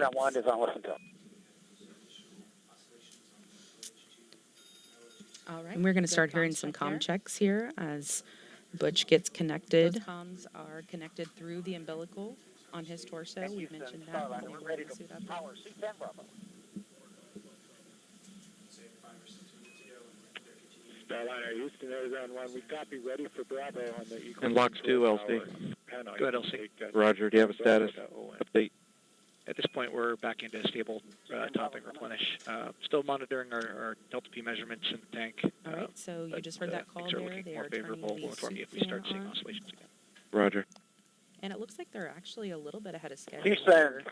This is something we were expecting to Starliner, happen from in about Starliner. 7 minutes. Top So check on Intergot 1. running pretty efficient today, and Starliner, they're doing their best loud to and clear, Intergot see 1 how for the quickly they CDR. can get this done, because of course we'll have 4 or more astronauts on future missions. All right, good comms check there. Those comms are connected through the umbilical on his torso. And We Houston, mentioned that when Starliner, they we're were ready in the to suit. They have power the suit C10 fan on. Bravo. That system routes air from the cabin back into the suit. Starliner, Houston, So that's Arizona what 1. We we're testing copy, out ready right for now. Bravo on the Equals control power panel. You can take suit fan Bravo.on. You can see Butch has Suit some fan Bravo's paper coming. procedures in his lap. He will use paper procedures until they get up. All right, so you just heard that call there. They are turning the suit fan on. Pull out with the rest of their procedures. And it looks like they're actually a little bit ahead of schedule here.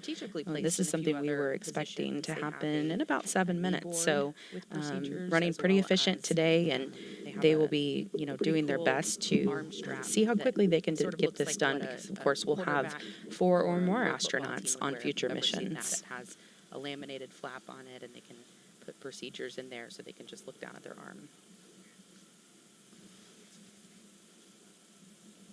When they have the suit fan on, that system routes air from the cabin back into the suit. So, Lauren, I believe Butch did play football, right? So that's what they're He testing did, out right now. College football player, so he may be used to seeing those. You can see Butch Not much has Butch can't some do. paper procedures in his lap. He will use paper procedures until they get up into Spacecraft is orbit. about 15 And then feet once they get up across there, they inside, will so have quite tablets they spacious. pull out They like with the to rest of their compare it to procedures. about a mid-size They also have SUV. procedures strategically placed in a few other positions. They have a knee board with procedures, as well as they have a pretty cool arm strap that sort of looks like what a quarterback for a pro football team would wear. If you've ever seen that, it has a One of the laminated tests flap that we'll on be it, and they having can once they get up put to the procedures space in there station so they can is just look called down the at their Safe arm. Haven test, and it's one of our flight test objectives. And they will actually pull in a couple of the astronauts who are already on the space station into Starliner with them. And So, Lauren, I go believe through Butch some did play procedures football, to be right? able to He prove that did, Starliner yeah, could college football actually, player. So provide them he may be sort of used a to seeing lifeboat those. if they ever needed it, if there was a problem on the ISS. There's not So much we'll get a Butch can't chance do. to see I'll tell you that. probably about 4 astronauts in there during The that spacecraft is about 15 feet across inside, so quite spacious. They like to compare it to about a mid-size SUV.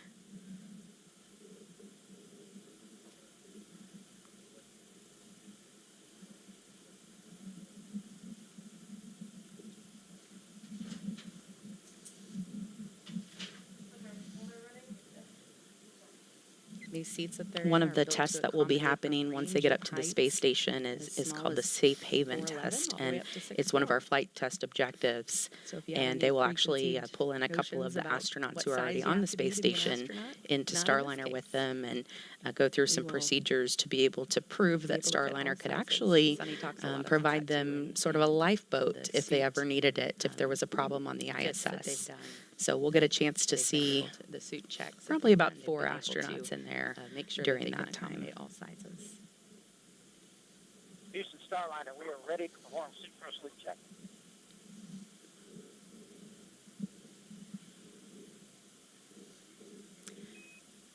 Starliner Houston, we copy, ready for suit gross leak check. CDR, we're ready. All right, so that call there for the suit gross. These seats that they're in are built to accommodate a range of heights as small as 4'11" all the way up to 6'4". So if you had any preconceived notions about what size you have to be an astronaut, not in this case.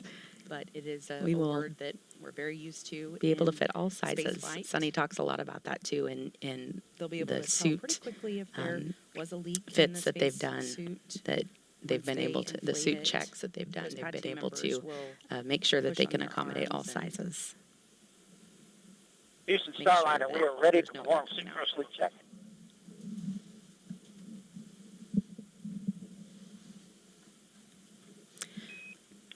Starliner Houston, we copy, ready for suit gross leak check. CDR, we're ready.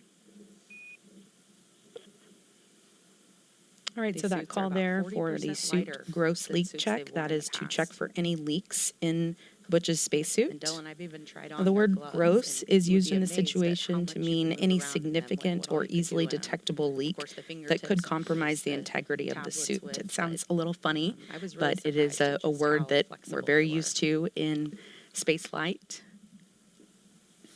They'll be able to tell pretty quickly if there was a leak in the space suit.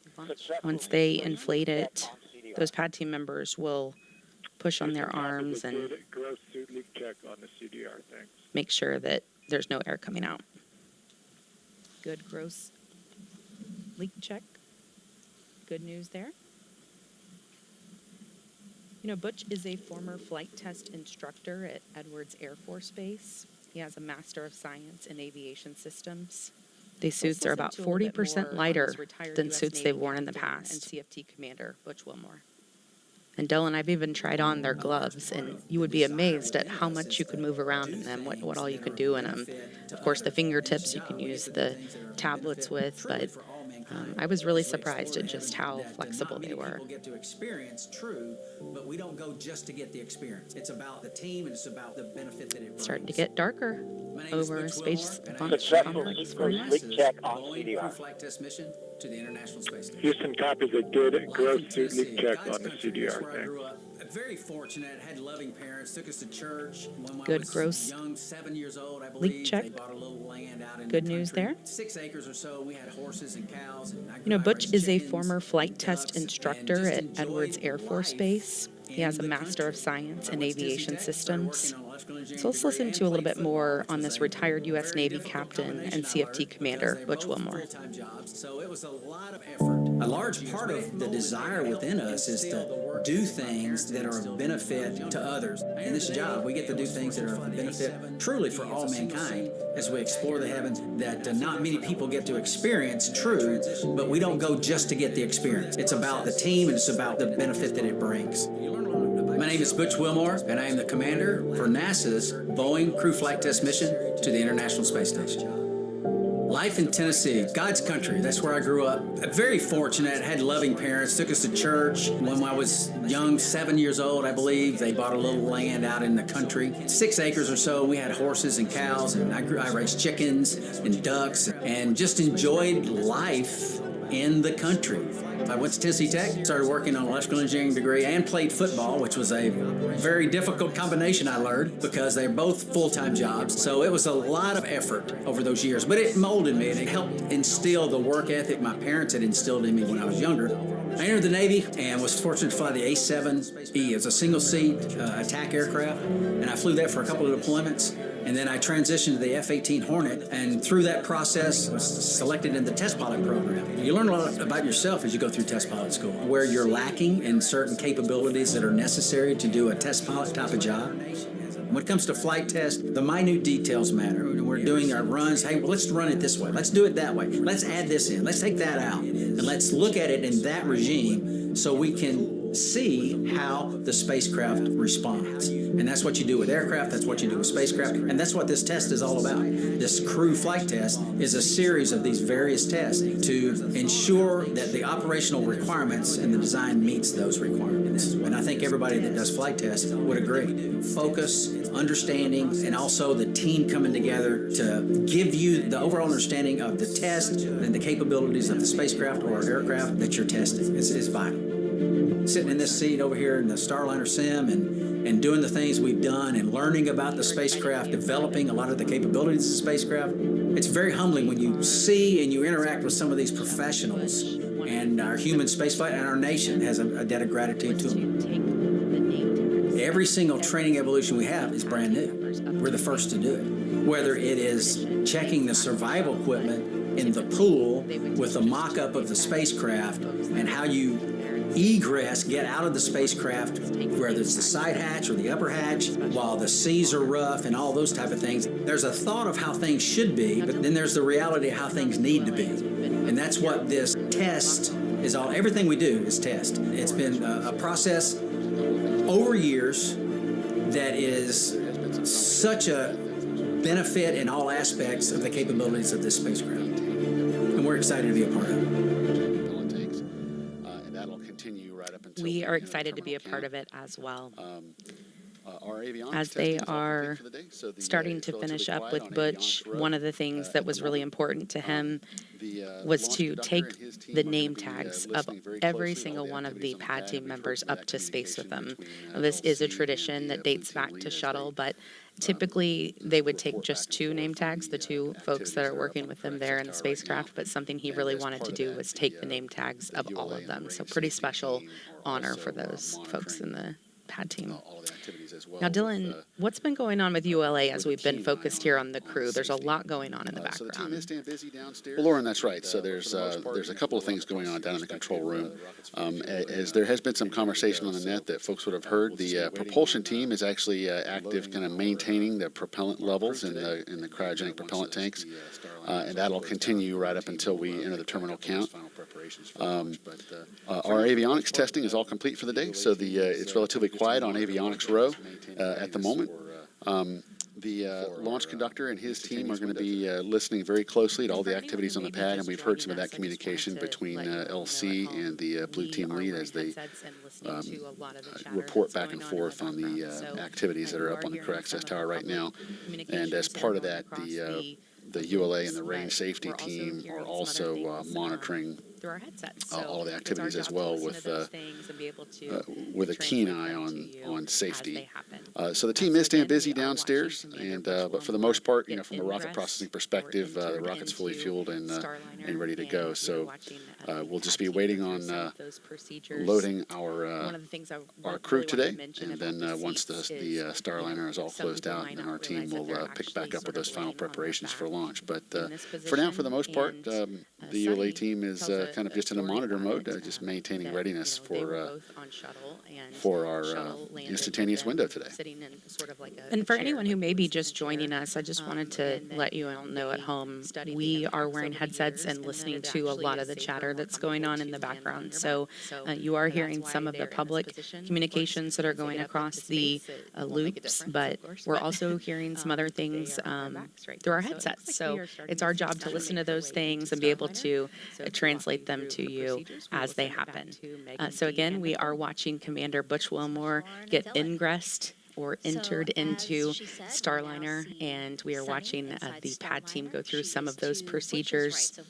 One of the things I really wanted to mention about the seats is, some people might not realize that they're actually sort of laying on their back in this position, and Sunny tells a story about it, that, they were both on shuttle, and the shuttle landed with them sitting in sort of like a chair, like you would sit in a chair, and that, they studied the impacts over the years, and that it actually is safer and more comfortable to land on your back. So that's why they're in this position. Of course, once they get up into space, it won't make a difference, of course, but they are on their backs right now. So it looks like we are starting to see Sunny make her way into Starliner. So to walk you through her procedures, we will send it back to Megan, Dee, and Nicole. Thank you so much, Lauren and Dylan. So as she said, we now see Sunny inside Starliner. She is to Butch's right. So Butch is closest to us on screen here, and then to his right is Sunny getting into the pilot seat. And Nicole, she's actually getting in a lot earlier than we were expecting. Actually, the pad team has until an hour and 55 minutes before launch to finish ingressing both crew members. And look where we are, Sunny getting into her seat 2 hours, 27 minutes before launch, and crew ingress usually for each person takes 15 to 20 minutes. So really all the math that I just said means they're ahead. Yes, and that is all goodness. As I mentioned in the suit room, we do have some pad to the numbers just in case you need to troubleshoot something. So say, for example, as Sunny's going to get strapped into the spacecraft, if one of the buckles breaks or if something is twisted and we need some extra time, since it's an instantaneous launch window, the last thing you want is something silly like that, something that we can fix, have the launch be scrubbed. So we do have this time built in for troubleshooting, and if everything goes smoothly like it is so far, then you'll see the crew ahead of schedule. This is also a great point to this being a first developmental test flight. This is the first time we're running through these procedures in a real spacecraft on a real launch day. So we'll learn a lot, and in the future, when there's more than 2 people in the spacecraft, we'll be able to recognize some of those efficiencies. Yeah, and this is a great view, actually. So we have several views inside of Starliner. There's 4 camera views. There's someone in Houston who's monitoring, which camera view gives all of the teams monitoring this launch the best views. And this one is a really great view. We see 2 pad team members helping Sunny get in, helping with her 5-point harness, as well as getting her leg and knee restraints on, right, Nicole? Yes, you have your feet that are strapped in. You can see those white straps on the top of Sunny's feet. You're also going to have your knee board strapped in. You want to make sure that all of your comm is connected properly, and then they will do comm checks with each other as well. And you can see on Butch's left knee there, he has those paper checklists. Those are also tethered down. And so every, through many hours, hundreds of hours of simulation, you figure out what works for you, exactly where you want everything. And so it's important on day of launch that you have everything set up just as you have trained. Again, the astronauts Sunny going through the same procedures that Butch just went through. Also, something that we'll see them do are reach checks, right? Because we are buckling them down so that they're comfortable and safe, but we need to make sure that they can reach all of the things that they need to reach during their flight. Absolutely, and of course they've done that in training and on mission dress rehearsal, but again, you want to double check. And day of launch, you want to make sure maybe if you have something snagged that's going to hinder your reach, that could affect the mission. So we go through all those final checks one more time before the launch countdown continues. And coming up soon, so that we all know to look for it, we expect Sunny to reveal their zero gravity indicator. Usually it's a soft toy a crew picks to fly with them, and once that toy begins to float, it's a visual indicator, right, that they have reached the weightlessness of microgravity, because we just said they're buckled in, and really nothing else should be floating around except for that zero gravity indicator. Yes, it's a great way to show that you've reached microgravity. Unfortunately, the camera views for Starliner when it's in free flight will not be transmitted back down to the ground real time. They'll be recorded, but not real time back down to the ground. So Sunny will introduce this here on Earth. And what we're showing you now is a kind of toothed whale, and that's a male narwhal.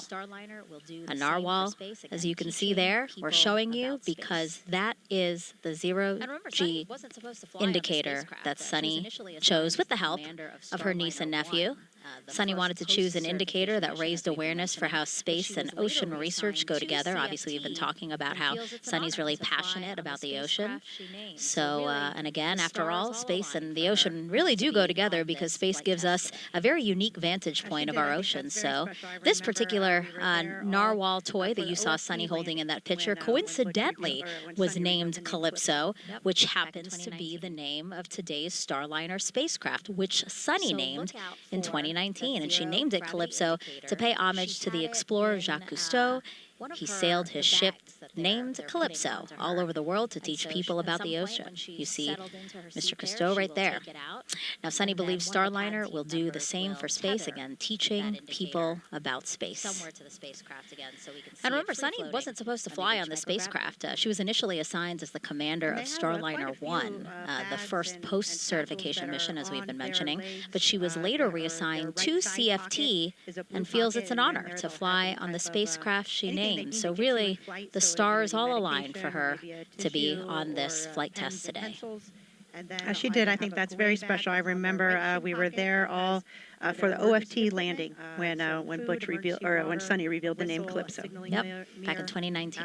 And then on their left shin pocket, they'll have some personal items. And, so look out for that zero gravity indicator. She had it in one of the bags that they're putting onto her. And so at some point when she's settled into her seat there, she will take it out.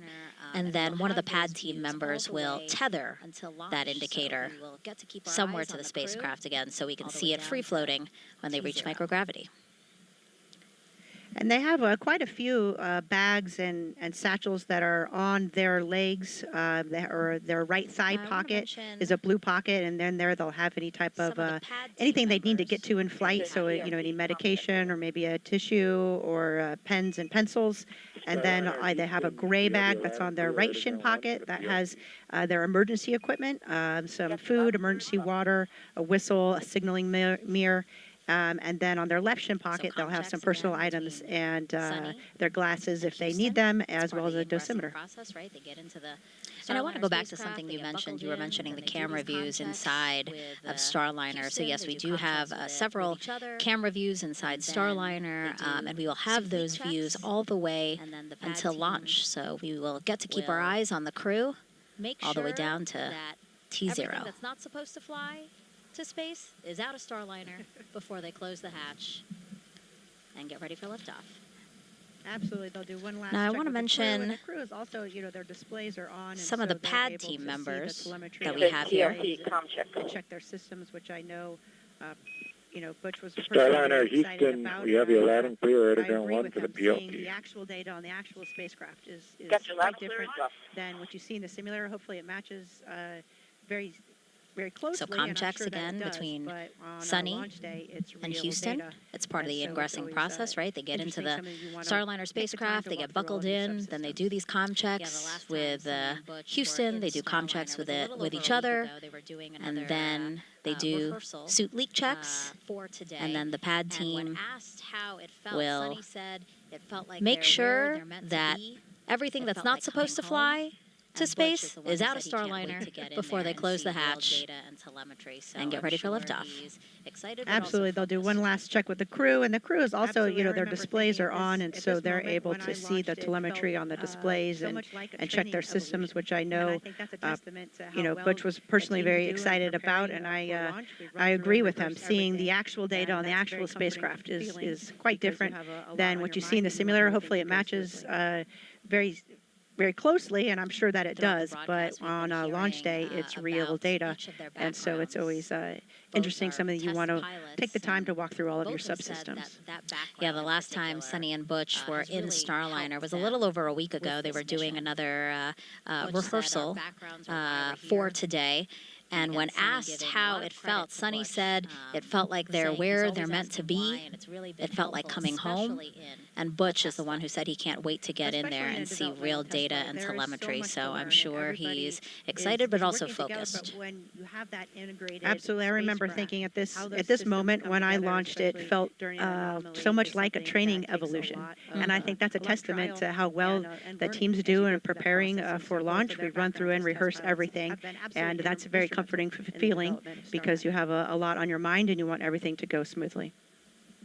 So coming up next, the suit. Throughout the broadcast, we've been hearing about each of their backgrounds. Both are test pilots, and both have said that that background in particular has really helped them with this mission. Butch said our backgrounds are why we're here. And again, Sunny giving a lot of credit to Butch, saying he's always asking why, and it's really been helpful, especially in a test flight.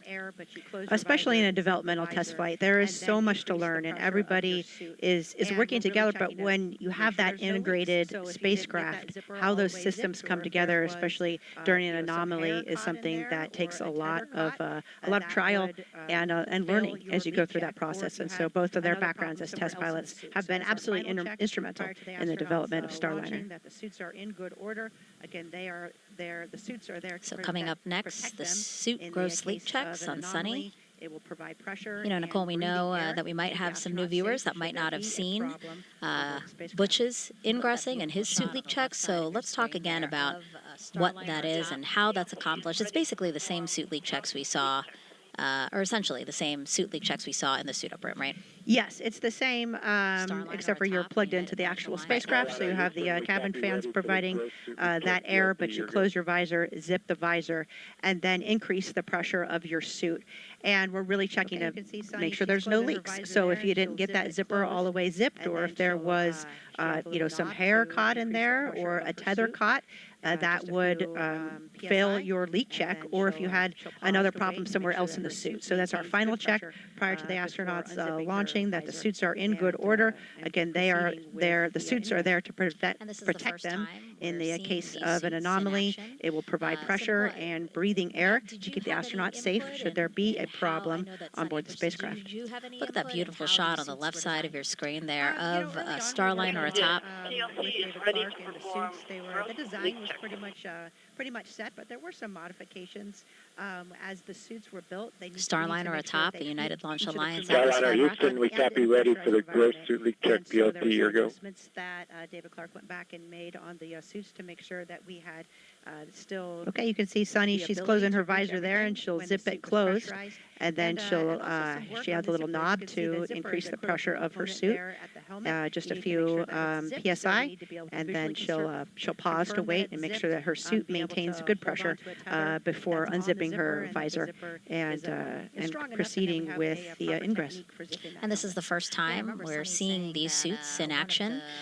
So Nicole, did you have any input in how, I know that Sunny and Butch, did you have any input in how these suits were designed?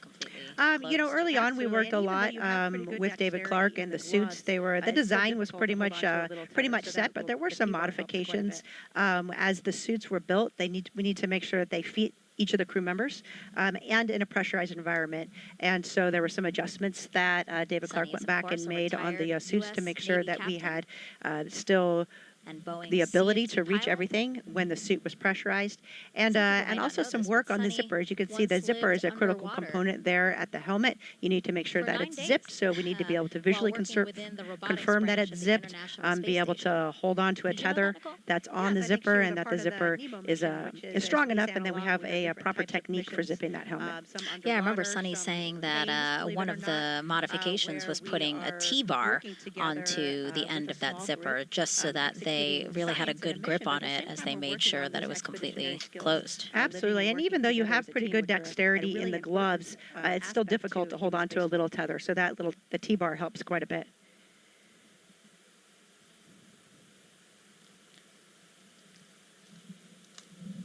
Check of the clock.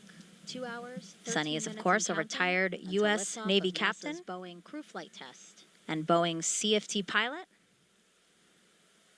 Some people might not know this, but Sunny once lived underwater for 9 days while working within the robotics branch of the International Space Station. Did you know that, Nicole? Yes, I think she was a part of the NEMO mission, which is a space analog. We have different types of missions, some underwater, some in caves, believe it or not, where we are working together with a small group executing science and a mission, but at the same time, we're working on those expeditionary skills, living and working together as a team, which are a really important aspect to human spaceflight. I mentioned this before, that things right now are looking good. The pad team had until an hour and 55 Check minutes. the clock. 2 hours, 13 minutes and counting until liftoff of NASA's Boeing Crew Flight Test. We just want to spend another moment to call attention to the left side of the screen here and just that beautiful shot that we have of Starliner and Atlas V. Thank you for bringing it up full screen because it is really a great shot. Nicole just turned around. It's directly behind us here at the host desk just to take this moment in. You want to make sure you have everything right. Safety is at the forefront. It's absolutely beautiful. Copy. Let me know when you're ready to do contact. Sunset happening just about 20 minutes ago here on Florida Space Coast. Tech 5 on Aragon 1. How do you read me? I mentioned this before, that things right now are looking good. Okay. The pad team had until an hour and 55 minutes to ingress the crew.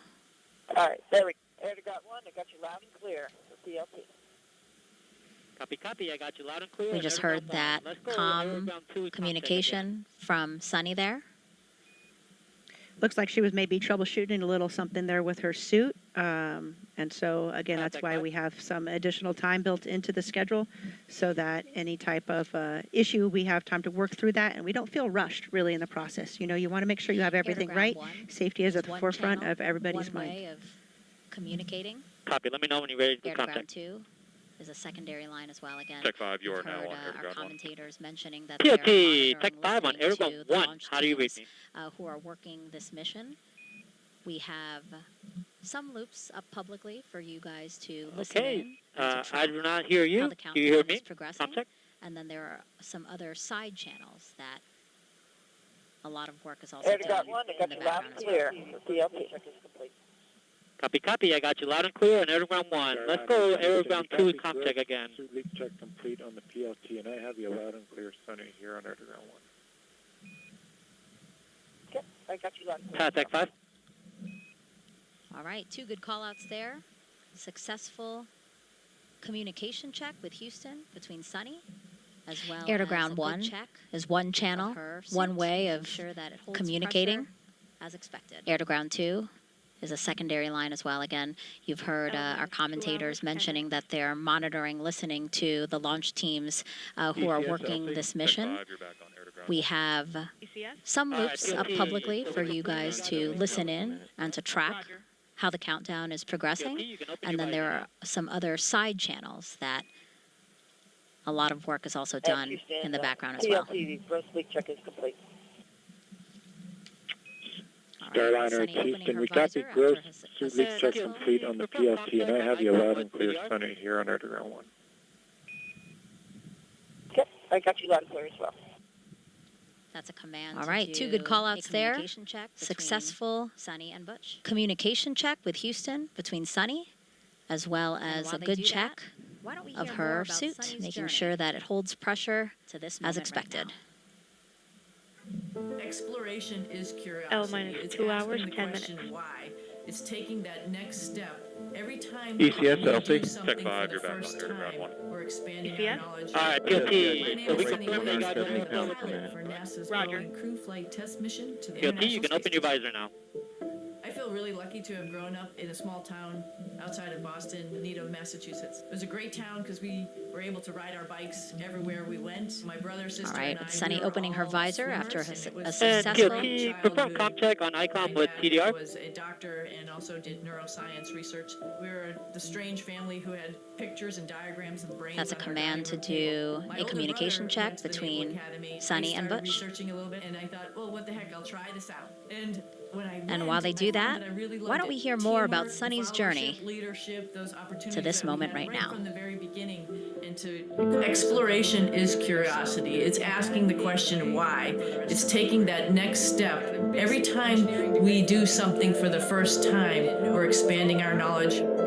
My name is Sunny Williams, and I'm the pilot for NASA's Boeing Crew Flight Test mission to the International Space Station. I feel really lucky to have grown up in a small town outside of Boston, Needham, Massachusetts. It was a great town because we were able to ride our bikes everywhere we went. My brother, sister, and I, we were all swimmers, and it was just a great childhood.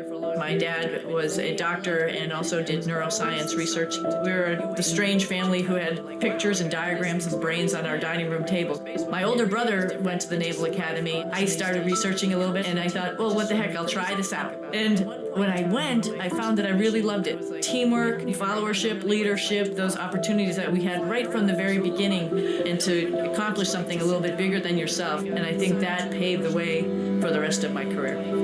Got a basic engineering degree from the Naval Academy. I really didn't know what it was all about when I went through that course curriculum, but when I went to test pilot school, all of that stuff sort of gelled together. I was like, oh wow, this is why we do math modeling. This is how we try to predict how change in an engine is going to affect the way the helicopter flies. Time on the International Space Station is priceless. People always ask, do you get bored, or, is it terrible being up there for a long period of time? And for me, I loved every minute. There was always something to do. You wake up, you look at your timeline like, wow, I got to do this experiment today. I got to get ready for a spacewalk. Every day was different. And just life on the space station becomes routine, which is sort of crazy to think about it. At one point in time on my first mission, I was like, I don't even remember really what it's like to walk. I've been flying around for so long. I don't even know what it's like to sit down. I got assigned to the commercial crew cadre in 2015. We went to the companies, found out the shell of their programs, and then actually started working with them to make them what they are today to accommodate astronauts. For Starliner, we've been heavily involved in the last couple of years in the software with the folks doing the development to make sure its capability will allow us to come home. And we've been involved with all the suit development, making sure every different size of person could fit in all these suits and they could operate the spacecraft adequately. We've had our fingers on every single procedure that we work inside the cockpit, as well as operated it with our mission control team to make sure that everything that future crews will do will be right. We haven't had the classic training as we had for Shuttle and Soyuz. We've sort of helped develop the training as well as the hardware. And this is sort of the shape of things to come as we get ready to go back to the moon. All of that is going to be developmental, and we're going to have the same mindset. It's not already established. We all have to be part of this big team to help develop it and make sure that integration, as the astronauts use all this equipment, is going to be top-notch and ready to take us even further. Without damaging any of the components of the spacecraft and help get the astronauts 2 hours, 6 minutes and counting until liftoff of CFT. Specialized flooring, and check the Both Butch and Sunny inside Starliner, which is sitting on top of a United Launch Alliance Atlas V rocket at Cape Canaveral Space Force Station's Launch Pad 41. Oh, there it is. It looks like, as you can see, we still have a pad team member in there. And they are finding. Looks like they're still helping either Sunny with something or, again, just readying the spacecraft for launch. It's interesting because the spacecraft is made for microgravity, and so actually you can't stand on the floor of the spacecraft, and so there's some special flooring pieces that are installed so that the pad team can walk around without damaging any of the components of the spacecraft and help get the astronauts strapped in. So I know as one of their final checks, they'll remove that specialized flooring and check the configuration inside of the spacecraft. As you mentioned, to get everything out that doesn't need to go to space.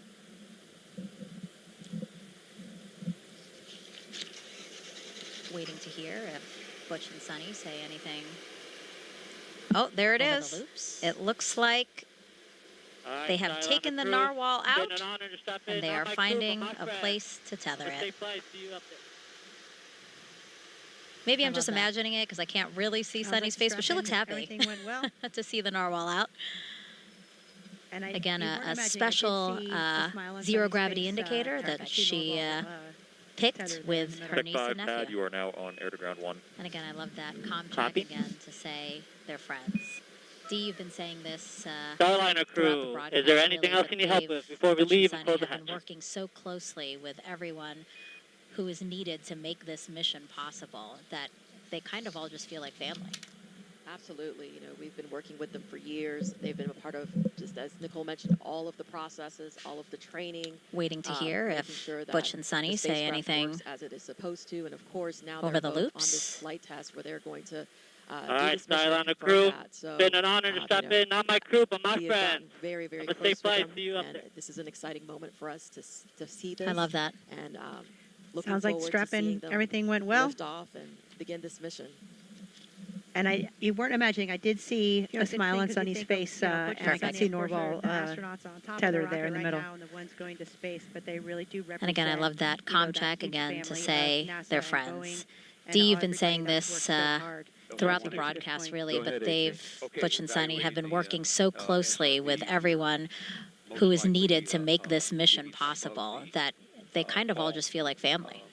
Absolutely. We've been working with them for years. They've been a part of, just as Nicole mentioned, all of the processes, all of the training, making sure that the spacecraft works as it is supposed to. And of course, now they're both on this flight test where they're going to do this mission and confirm that. So, we have gotten very, very close with them. And this is an exciting moment for us to see this. And looking forward to seeing them lift off and begin this mission. Flight and Slick, Channel 1. It's interesting because you think of, Butch and Sunny, of course, are the astronauts on top of the rocket right now and the ones going to space, but they really do represent, that huge family of NASA and Boeing and everybody that's worked so hard to get to this point. Go ahead, AC. Okay, evaluating the SRV, we're most likely getting above the call cycles of this valve. We still And if have you're just joining us, 2+ hours to look at go, the clock here. most likely exceeding the fall value. We do not have a path to proceed further at this point. Roger. So at this point, your recommendation is to secure operations for today? That is correct. Roger. LD, LC on Channel 1. Yes, sir. LD concurs with that. Roger. Again, Flight and Slick, Channel 1. 2 hours ahead of what we were targeting. Slick on Channel 1. Yeah, Roger. So the engineering team has evaluated the vehicle is not in a configuration where we can proceed with flight today. So we're going to initiate our scrub and recycle operation. BDA roadblocks and open the flight hazard area. Roger. Flight count. All personnel on Channel 1 Roger. Will be starting an estimated 65-minute hold at this time. And if you're just joining us, I'll look at the clock all here. Personnel, this is LC on Channel 1. Let's turn to page 187, scrub crew egress operations.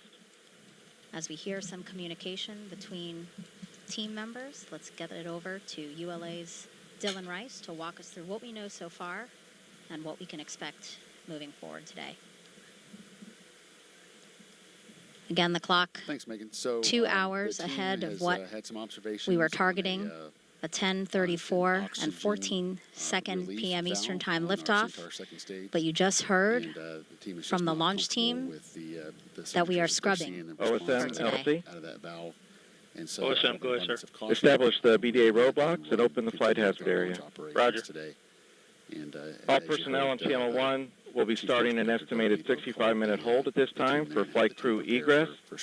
All systems maintain T-4 configuration. From Starliner. So next steps, the team is going to be maintaining the configuration of the rocket. And, we'll As we hear some communication between team members, let's get it over to ULA's Dylan Rice to walk us through what we know so far and what we can expect moving forward today. Left the pad. At that point, we'll begin. Thanks, Megan. So the team has had some observations on an oxygen relief valve on our Centaur second stage, and the team is just not comfortable with the signatures that they're seeing, the response out of that valve.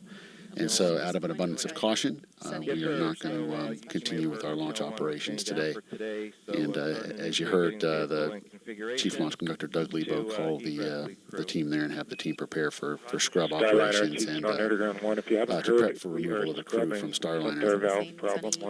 So, next steps, the team is going to be maintaining the configuration of the rocket, and we'll begin the process of egressing the crew. And once once the crew is egressed and the blue team is safely left the pad, at that point we'll begin detanking the rocket and securing for the evening so that teams can continue to review data and troubleshoot the signature noted with the valve on board Centaur. 10 million details, and only when all 10 million details are... Channel 1. Disappointing. Go ahead, sir. Sunny, yes, sir. So you may have heard on Channel 1 we're standing down for today. So start and initiate getting the vehicle in configuration to egress the crew. Roger, Wilco. LC, you have slick. Yeah, Roger.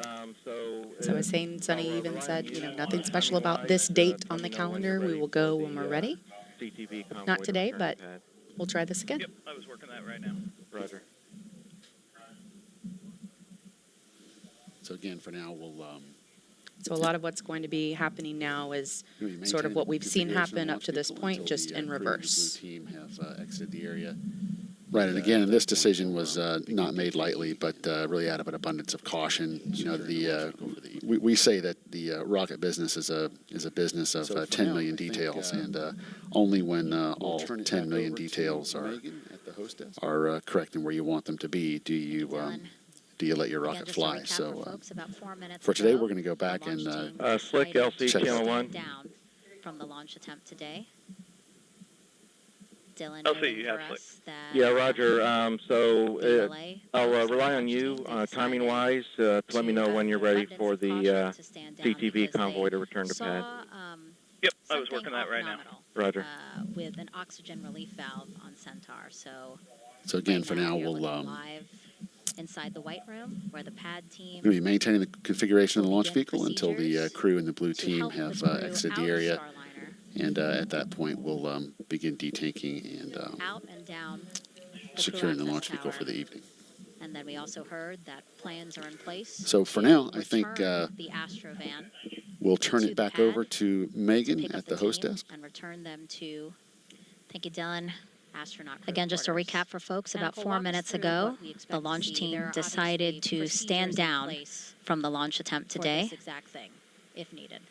Dylan noting for us that the ULA folks and the launch team, they decided to, out of an abundance of caution, to stand down because they saw something off nominal with an oxygen relief valve on Centaur. So right now we are looking live inside the white room where the pad team will begin procedures to help the crew out of Starliner.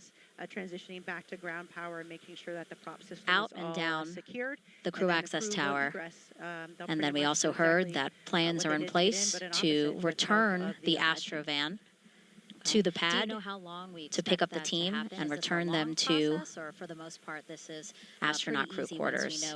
Now, Nicole, walk us through what we expect to see. There are obviously procedures in place for this exact thing, if needed. Absolutely, and this is trained and rehearsed multiple times as well. And so ULA will make sure the rocket is in a good state, and they will follow their procedures. As far as the crew specifically, since the hatch wasn't closed and ordnance wasn't armed, it's quite simple for the crew. They'll wait for some call-outs to make sure that the spacecraft's in a good config. That will be putting the comm, demerging the comm channels, transitioning back to ground power, and making sure that the prop system is all secured. And then the crew will egress. They'll pretty much do exactly what they did to get in, but an opposite with help of the pad team. Okay. Do you know how long we expect that to happen? Is this a long process, or for the most part, this is pretty easy once we know it is safe for them to start getting out? Once the rocket, we know the rocket's in a good config and they give the go, it's relatively quick to make sure that... help them get out of Go ahead. Starliner? RLM line items disabled you for must red line report. know how they, Roger. how they might be feeling right now. You're close with them as Feeney friends 2, and LC. also as a fellow Good. astronaut. Secure CEC and activate safety purge. Roger. A natural human reaction is a little bit of disappointment. Like and you hear the FTS, comments, LC. we all want to see this spacecraft launch. Yes.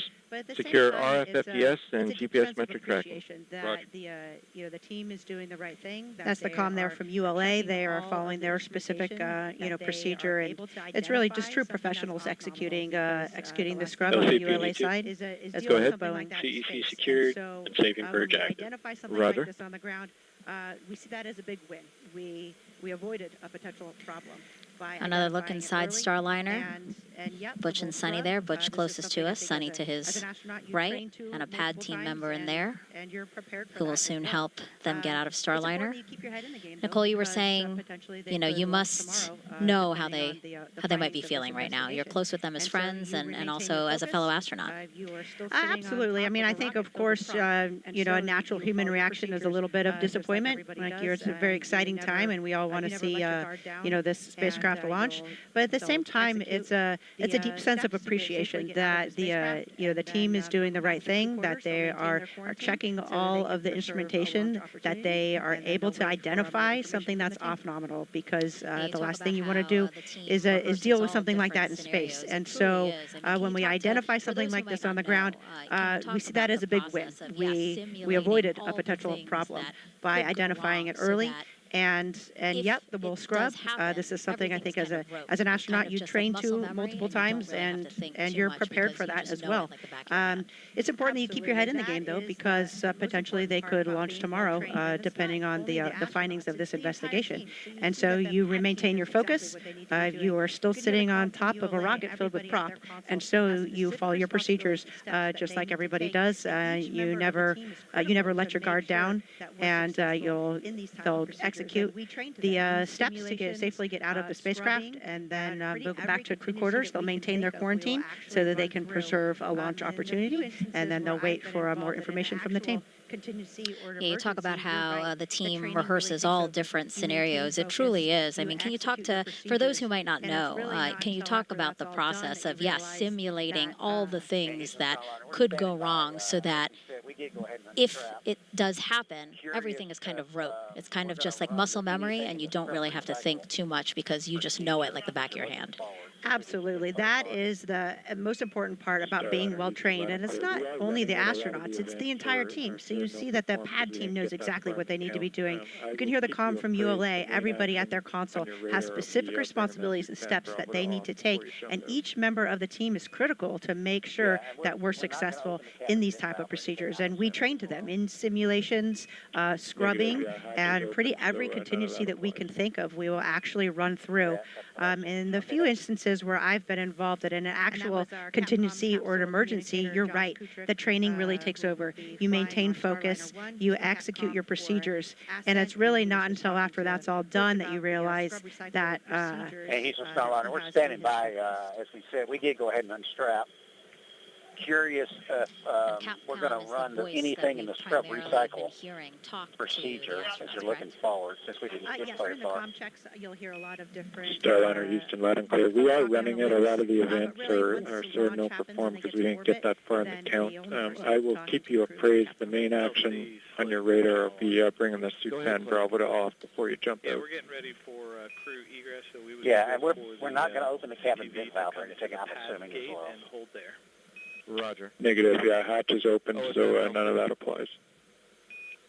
Yeah, that's what I said. Roger, Okay, notify crew transport convoy to return to pad. And that was our Capcom capsule communicator, Josh Kutrick, who will be flying on Starliner 1. He's the Capcom for Ascent, and he was just talking to Butch about the scrub recycle procedures that he has in his checklist. To pick up the crew once they have egressed, excuse me. And Capcom is the voice that we've primarily been hearing talk to the astronauts, correct?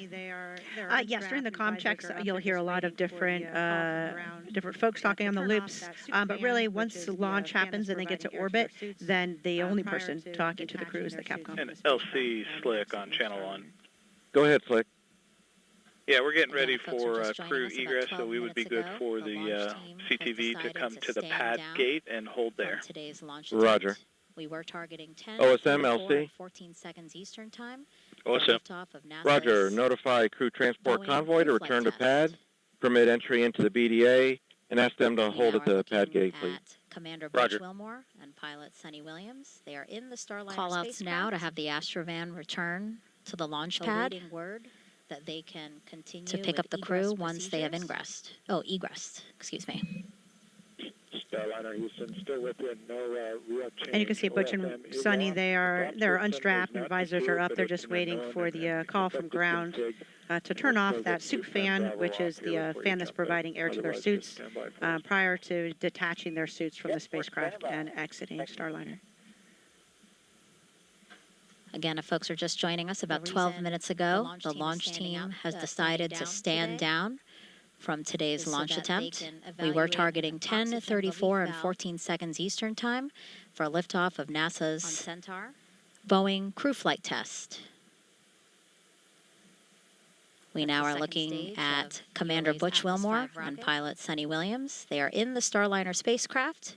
Nicole, some of those call-outs we just heard over awaiting word that they can continue with egress procedures. Again, just taking steps towards Starliner Houston, still with you. No real change. OFM is off. The prop system is not secured, but it's an unknown and expected config, and we'll still get suit 10 Bravo off here before you jump out. Otherwise, just stand by for us. Spacecraft itself to make sure that the Yep, systems we're standing by. are in the proper configuration before the astronauts exit the spacecraft. The reason the launch team is standing down today is so that they can evaluate an oxygen relief valve. The flight controllers are now sending commands, to the spacecraft on Centaur. To get in that good config, and then Butch will send that final command for the suit fan. That's the second stage of ULA's Atlas V rocket. We've had commentators across. Nicole, some of those call-outs we just heard over the operational communication loops or nets, as they're called. Again, just taking steps towards safing what's happening now the launch vehicle, right?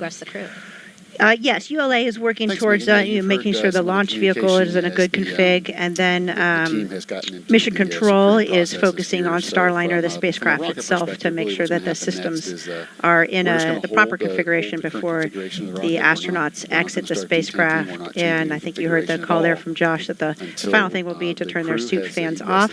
And so the controllers in Mission Control, the flight controllers are now sending commands, to the spacecraft to get it in that good config, and then Butch will send that final command for the suit fan. Roger. Throughout the show, we've had commentators across NASA, Boeing, and ULA monitoring the launch. So why don't we head back over to our ULA commentator, Dylan Rice, who continues to monitor what's happening now as we take steps to egress the crew. And then stopping the. Thanks, Megan. Yeah, you've heard some of the communication as the team has gotten into the securing processes here. So from a rocket perspective, really what's going to happen next is we're just going to hold the current configuration of the rocket. We're not going to start detanking. We're not changing any configuration at all until the crew has egressed the capsule and the team has left the pad. There were a couple of LCO, our most precious payload, so we're going to take a step back, go review that. Yes, sir. You have per step 90. You have 20 personnel entering BDA at this time. Experience base, and then Roger. We'll take whatever action required. Okay, with that call indicating the crew convoy has now arrived back at the pad. So for now, but there were a couple initial securing items that we did early on in the process here, and that was securing our egress the capsule, our RF systems, and then stopping the Centaur engine chill down, given that we're not planning on launching today. Otherwise, the launch vehicle is maintaining a safe configuration until we get the crew and the blue team away from the pad. And in a situation like this, if we see any data signature that is not something that we have seen before, then we are just simply not willing to take any chances with what is our most precious payload. So we're going to take a step back, go review that data, go understand why this signature is different from what is in our previous experience base, and then we'll take whatever action required before we reattempt a launch. Back over to so for now, the team is going to continue to watch over the launch vehicle as the crew gets crew gets ready to egress the capsule. Scrubs are no different. The 3 members of the ULA Blue team now are going to be standing by, waiting to secure the white room once the crew has egressed Starliner, and then at that point we'll close Starliner up and begin our detanking. So in our planning and in our practice runs, that whole process takes just a little over an hour. So we're just a few, I believe we're approximately 15 minutes into that time now. So very shortly we'll be seeing the astronauts egress the capsule and then make their way down the crew access tower back to the van and back over to the ONC for the evening. And of course, all of our teams do so much training, so many run-throughs, and scrubs are no different. We run through good days, and we also run through scrubs. So this is not the first time these teams are going through these motions, even though this is the first time we have had a crew on Starliner. So they will be going through their procedures for this scrub. I think we saw just a second ago some of the pad team members flipping through, and they're going to be leaving everything in the proper configuration for. And Houston TLT is egressing. I'm waiting on the 610 call. To support, not only just Copy, we still got good video, and we will call you for 610 Bravo. Thanks. The same thing with the egress procedure. When it comes to all astronauts out, the time that we've got allocated could support. All right, so Butch just waiting now while Sunny gets out first. Of astronauts off of Starliner. That's not just like we saw Butch going first. Sunny coming second. They'll go. And Starliner, Houston, for CDR this time, we see you getting out. As soon as you are on your way out, you'll go to shut that 610 Bravo off. Let us know when it's off. Mark that 65 minutes to get the crew off, but probably will not quite. And Sunny making her way out of the spacecraft now. 2 people out of Starliner. The pad team there to help her get out. In the countdown that the pad team was still there. Lauren, just like we talked about when we started. Help them get out.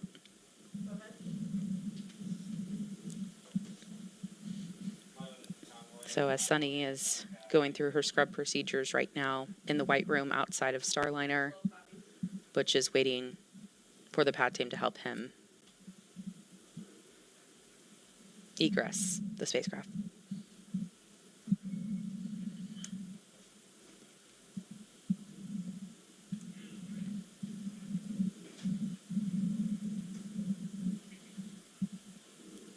And again, these are contingency procedures that, just like the launch procedures, we have exercised these contingency procedures as well for launch scrubs and having to come down off the tower and head back to the ONC. So nothing new to this team. This team has been through these procedures, and they're very well understood. LC Slick on channel 1.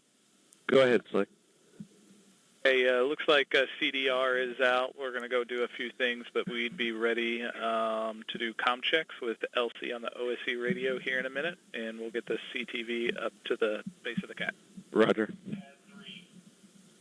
You see Butch is now out of Starliner, back into the white room as they start to detach some of those items that were on his spacesuit. That previous call we just heard as well, once the astronauts are out of the capsule and the blue team is complete up on the tower, they're not in complete communication, via the hardline communication systems like we've been talking, nets and loops all evening long. So that previous call there was to establish a comm check with the chief launch conductor via the walkie-talkie. So we do have the walkie-talkies available for those periods of time when we're not actually on the hardline communication system. So they'll be executing that comm check shortly. And again, that's per one of our contingency procedures. We have got plans in place to address most problems that come up, and that is one of them. That just make sure your walkie-talkies work before you unplug yourself from the hardline communications systems. And again, those walkie-talkies allowing the team to communicate with the team in the field to communicate with the team back here in the Launch Control Center as they're driving out of the pad and over to the fallback area. The Astrovan will be there shortly to pick them back up and take them back over to crew quarters.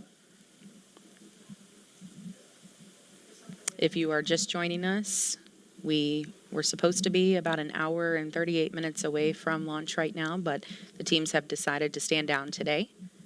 That's why you see the astronauts in the white room. They were strapped into Starliner, and we have just been going through procedures to get them back out of Starliner and soon headed back to crew quarters.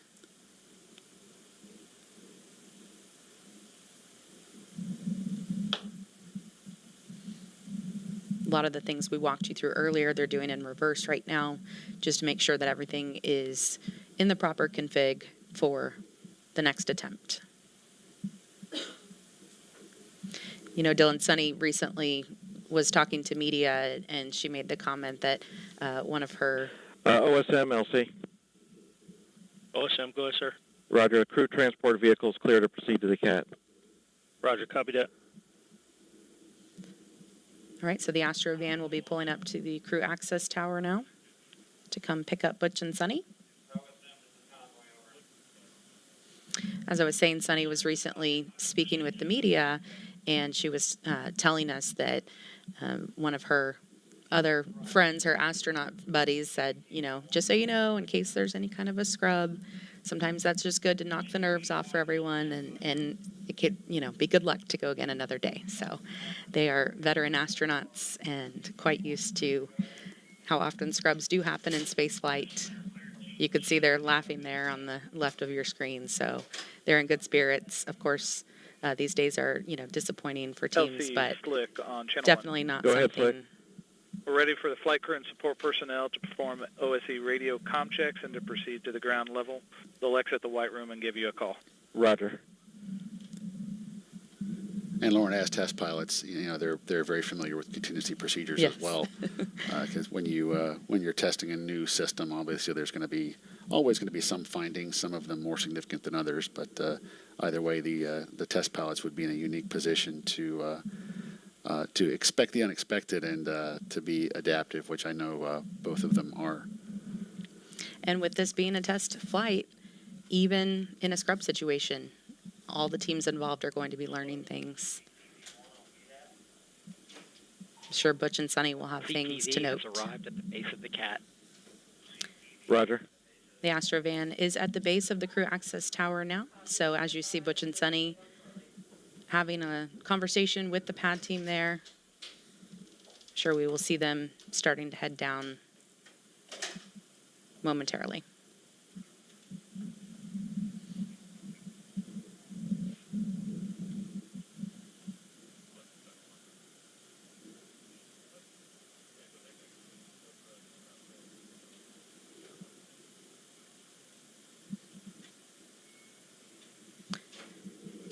Teams on some of the side nets are telling us the crew egress procedures are complete.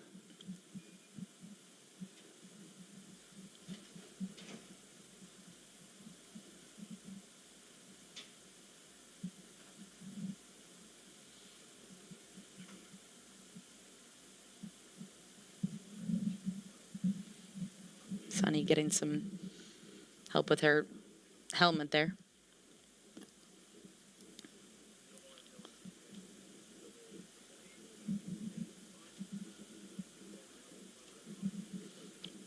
All right, they are on the move. They are going to be headed back into the elevator. They are on level 12, so headed back down to the base of the crew access tower, and we'll get back into the Astro van to head back to crew quarters. And with that, we will send it back over to the ladies at the desk, Megan, Dee, and Nicole. Thank you, Lauren and Dylan, for giving us more insight into today's scrub.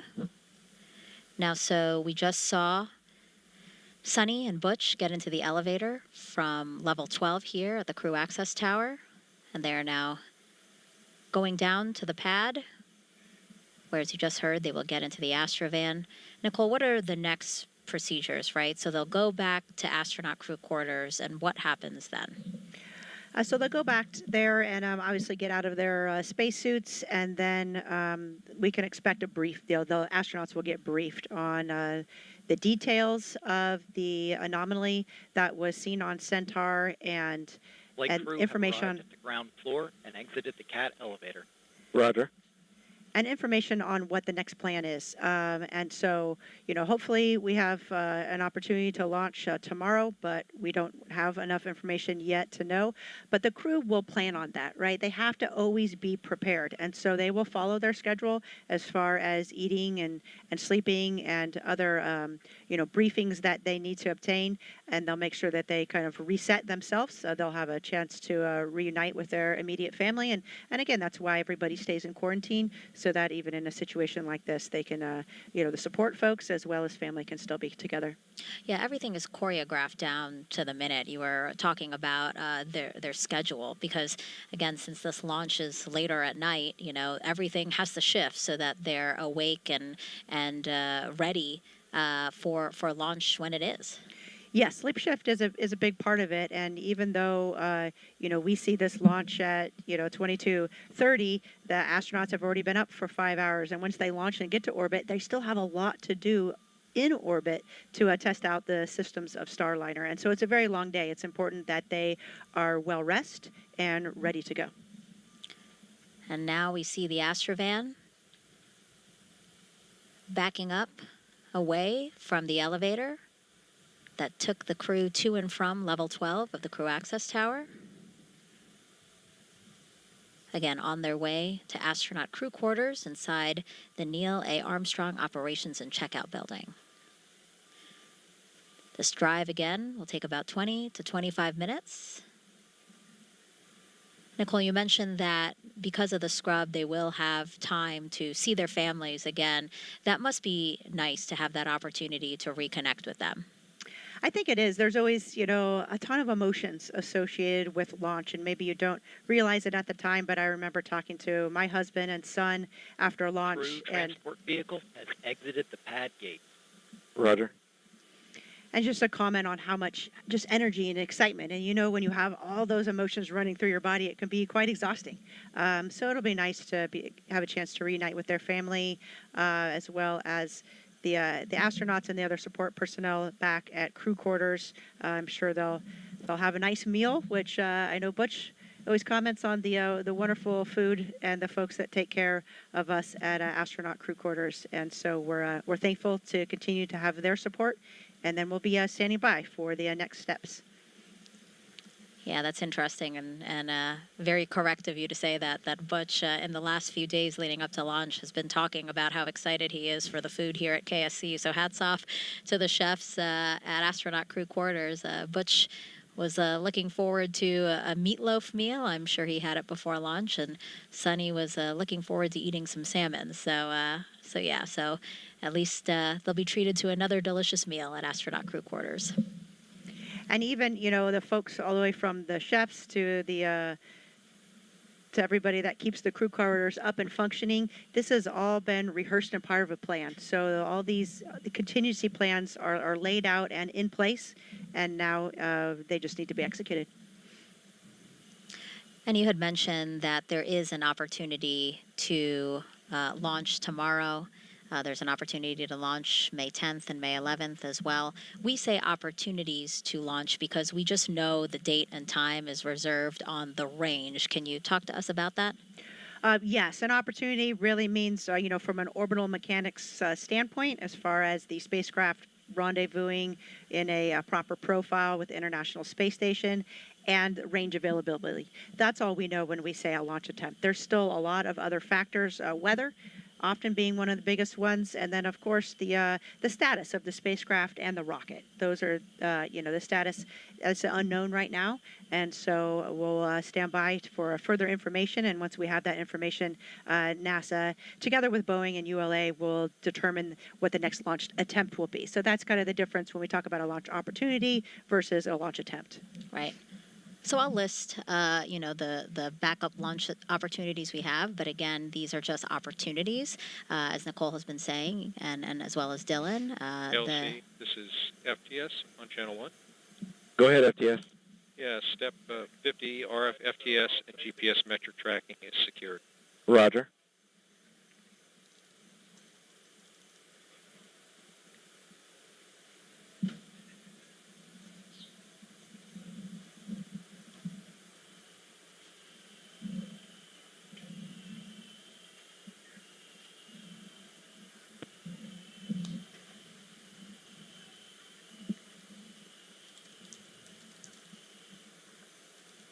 If you're just joining us, about 30 minutes ago. LCOSM. Go ahead. Yes, sir. 22 personnel have exited VDA area. Roger.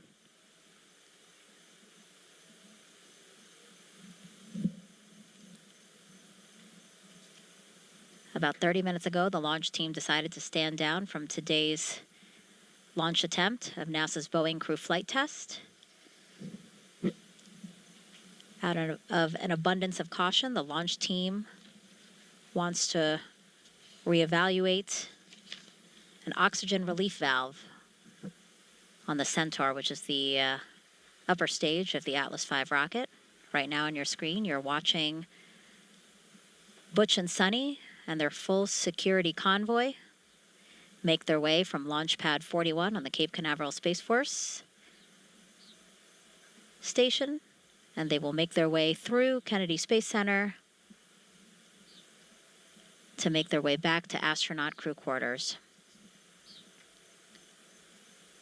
The ULA team will evaluate, again, that valve. And Nicole, you were saying that you expect the crew to get some sort of briefing as to what information the team might have to share with them when they get back to crew quarters. Absolutely. I expect that they'll get a preliminary briefing as soon as they get changed out of their flight suits or spacesuits, and with just the information that they have. And then they'll set a time for a follow-on briefing. Maybe that will be tonight, maybe it'll be tomorrow. It really depends on the situation. But it's important that the crew is aware of what the issue was and that they understand the steps that were taken, obviously before they attempt another launch. We've been saying throughout the broadcast that Butch always likes to ask why. I'm sure he'll be very vocal as we make plans for a next launch attempt. Absolutely, and rightfully so, I think, the great thing is that we have a great team with Boeing and ULA and NASA, and so everybody will come together and talk about, the anomaly and what they've done to address it, and then together we'll make a decision. They'll make a decision when it's appropriate to attempt another launch, and so it's really a team effort, and it's important that we have each member of the team looking at those different opportunities and looking at them from each different perspective. And again, we'll also be taking a look at the weather, so a lot of other factors that will roll into it. From the host desk here, we can see in the distance some of the lights from the convoy making their way past the press site here where we are sitting, which is across the street from NASA's Vehicle Assembly Building. And then they will make their way to crew quarters.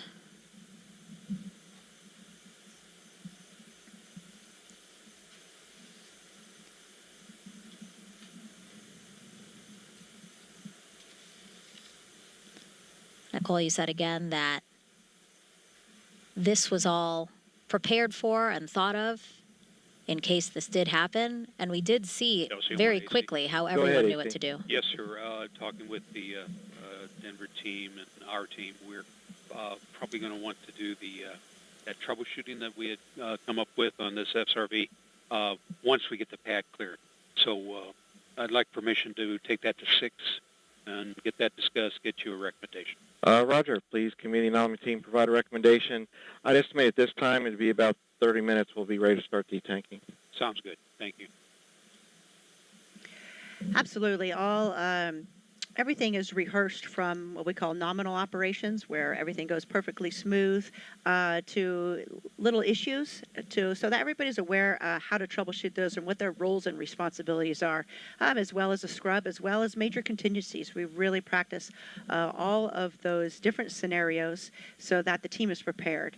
And I think you'll see, or you can recognize today how calm everybody was, and they're executing their procedures. Everybody knows that their role. And quite quickly, we talked about the situation, and Butch and Sunny were informed, a decision was made, and then once they started the scrub process, they were actually outside of the spacecraft quite quickly. So really just a testament to the professionalism and the preparedness that we see from this team.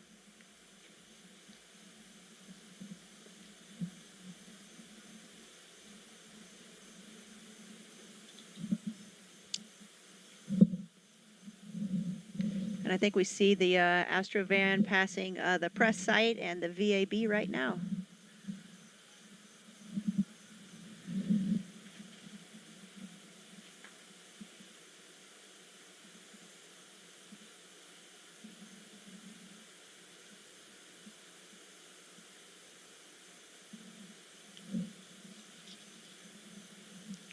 Crew quarters, probably another 10-minute drive from here.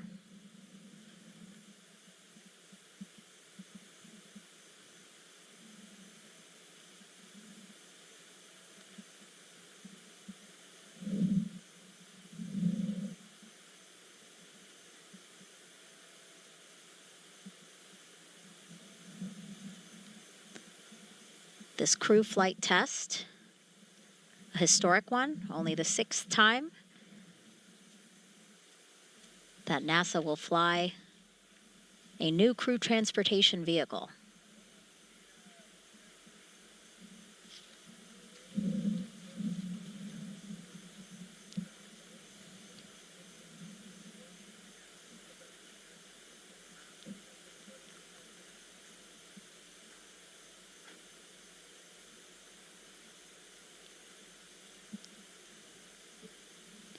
As you said, Nicole, I'm sure Butch and Sunny might be a bit disappointed, but they know as veteran space flyers, this is part of the process. You know, everything has to be right, and a particular date and time isn't the final say at all. Oh, you're absolutely right. There's nothing about a particular date and a time. You know, when's the right time is to launch is when the rocket's ready, when the spacecraft is ready, when the crew is ready. That's all that really matters. So it's just part of the business. You know, we are literally launching humans into space, and it is rocket science. So it's not easy, and we just appreciate, you know, the professionalism of the team, keeping a close eye on all the instrumentation and identifying any potential issues early. So that we can do the right thing and make sure that when we do launch, that it is as safe as feasibly possible. Yeah, it's a good point to, again, remind folks, yes, this is literal rocket science, and sometimes might be easy to forget that because a lot of it is a well-oiled machine. You know, teams, again, proficient and ready in all of their respective roles, that sometimes it might look easy. You know, I think you're right. Sometimes I think, especially recently in the past, you know, maybe 5 years or so, we've had so many launches. I mean, there was a launch earlier today. It's absolutely incredible, and it's just a great reminder that this will never be routine. Mm-hmm. It never can be. It is a very you know, it's a very dangerous business, and that's why we have professional teams doing all the checks and making sure it's that we mitigate the risk the best that we can. And so it's a great reminder to never take that for granted.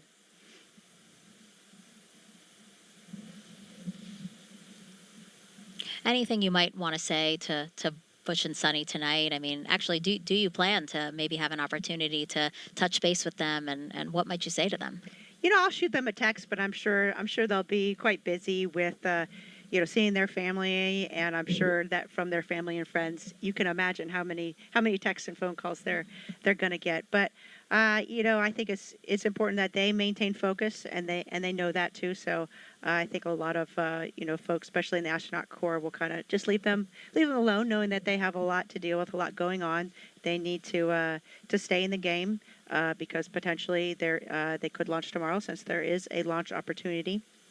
And I can just imagine Butch with a smile on his face saying, "Yeah, well, this is human spaceflight. That's the way it goes," you know. Mm-hmm. And he and Sunny thinking of this as just another great rehearsal for the entire team to walk through.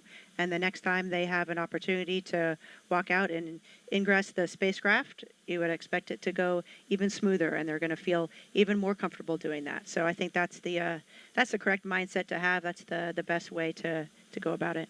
He actually just reminded me, you know, Butch, in one of the recent interviews was asked, you know, what do you think of setbacks? You know, if there's a setback, what do you think of that? And he goes, you know, they're not setbacks, they're steps forward. So as you said, another rehearsal, another opportunity to fine-tune anything to make sure that the next time is even better than the last. Absolutely, and a great reminder that this is a developmental flight test. And this is, as you mentioned, we've only done this 6 other times in the history of humankind, and so it is a big deal. And every time we learn something and we overcome that challenge and we move forward, and that is a step in the right direction. That is progress. We're going to see the convoy turn left here in just a few seconds, and then it's a straight shot back to the operations and checkout building here at Kennedy Space Center, where the west wing of the 3rd floor, that is the astronaut crew quarters, a historic area of the ONC, where Butch and Sunny will go back to for the night. And Butch and Sunny have extensive experience launching. Obviously, each of them have launched twice to space, but they've also supported other astronauts launching from Kennedy Space Center multiple times.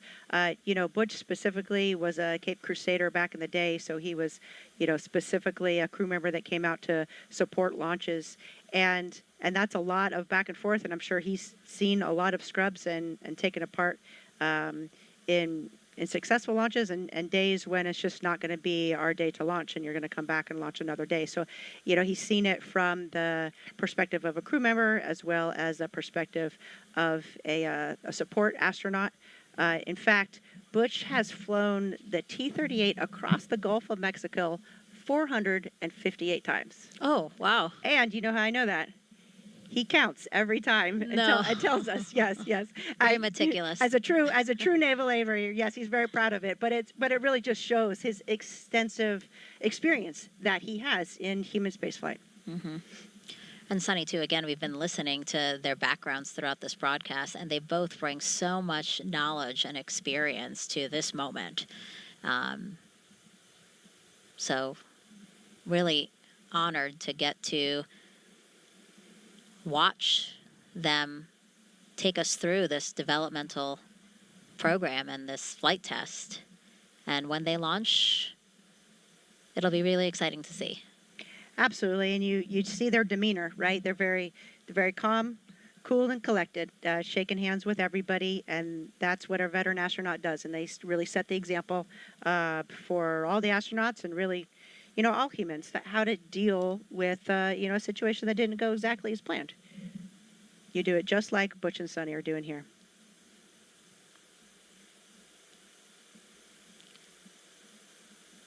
We're tracking the Astrovan, pulling into the parking lot of the operations and checkout building here at Kennedy Space Center. Make a couple of turns, and then we'll see the Astrovan back in front of those doors we saw Butch and Sunny walk out of about 2 hours ago.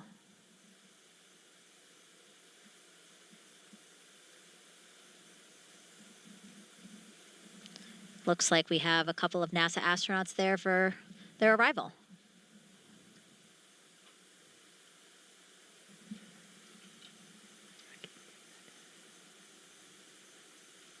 Oh, there's Mike Fink. We just saw him, Mike Fink, walking up. So he's still obviously there every step of the way to support the astronauts. Yeah, after we saw him leave the pad in the Astrovan, Mike went back to the Boeing Mission Control Center here at Kennedy. It's the building we pointed out right next to the vehicle assembly building. And he was going to watch launch from there. So I'm sure after the scrub was called, he made a point to be back here to welcome Sunny and Butch.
Yeah, so quick final.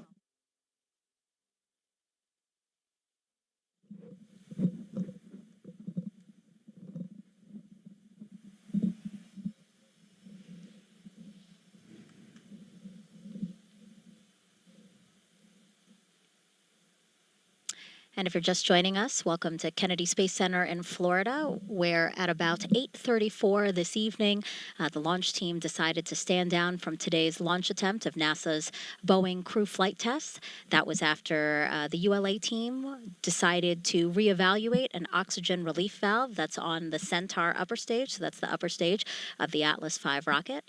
If you have been watching us, you saw just a few minutes ago NASA astronauts Commander Butch Wilmore as well as pilot Sunny Williams.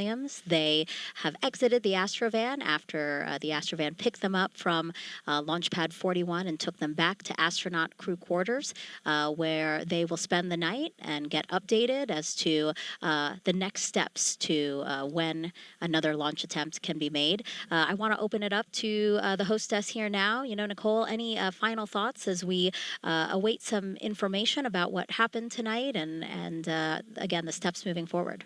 Of course, just a really professional job done by the team in identifying a potential issue and then initiating the scrub.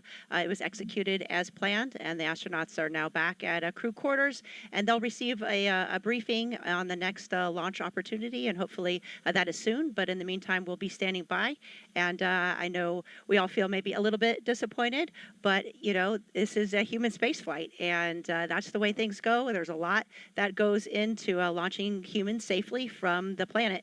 And so I think that I just feel, thankful that this potential issue was caught early and that everybody is safe. And we're looking forward to another attempt soon. Yeah, well said, Nicole. And Dee, from Boeing's standpoint, anything you'd like to say?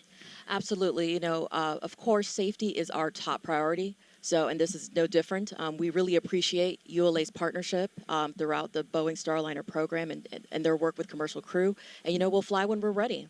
Right.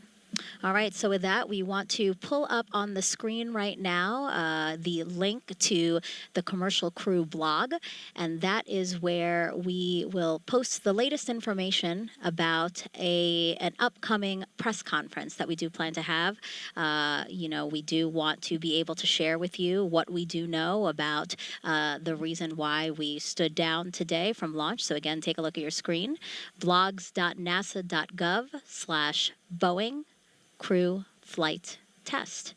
Again, that's where you can go to find out when we will have that press conference, which will be on NASA TV. So again, you are watching NASA TV right now, so this is the place where you'll be able to watch that press conference. We're aiming for about an hour or so. But again, we do want to give our teams as much time as they need to gather the most accurate and timely information they can for you. And again, we will share that at that upcoming press conference. But for now, again, we want to thank you so much for sticking with us and watching our live coverage of the first launch attempt of Boeing's Crew Flight Test, NASA and Boeing's Crew Flight Test. But until then, and that press conference, we hope to see you on there for more information about when we can next launch. Have a good night.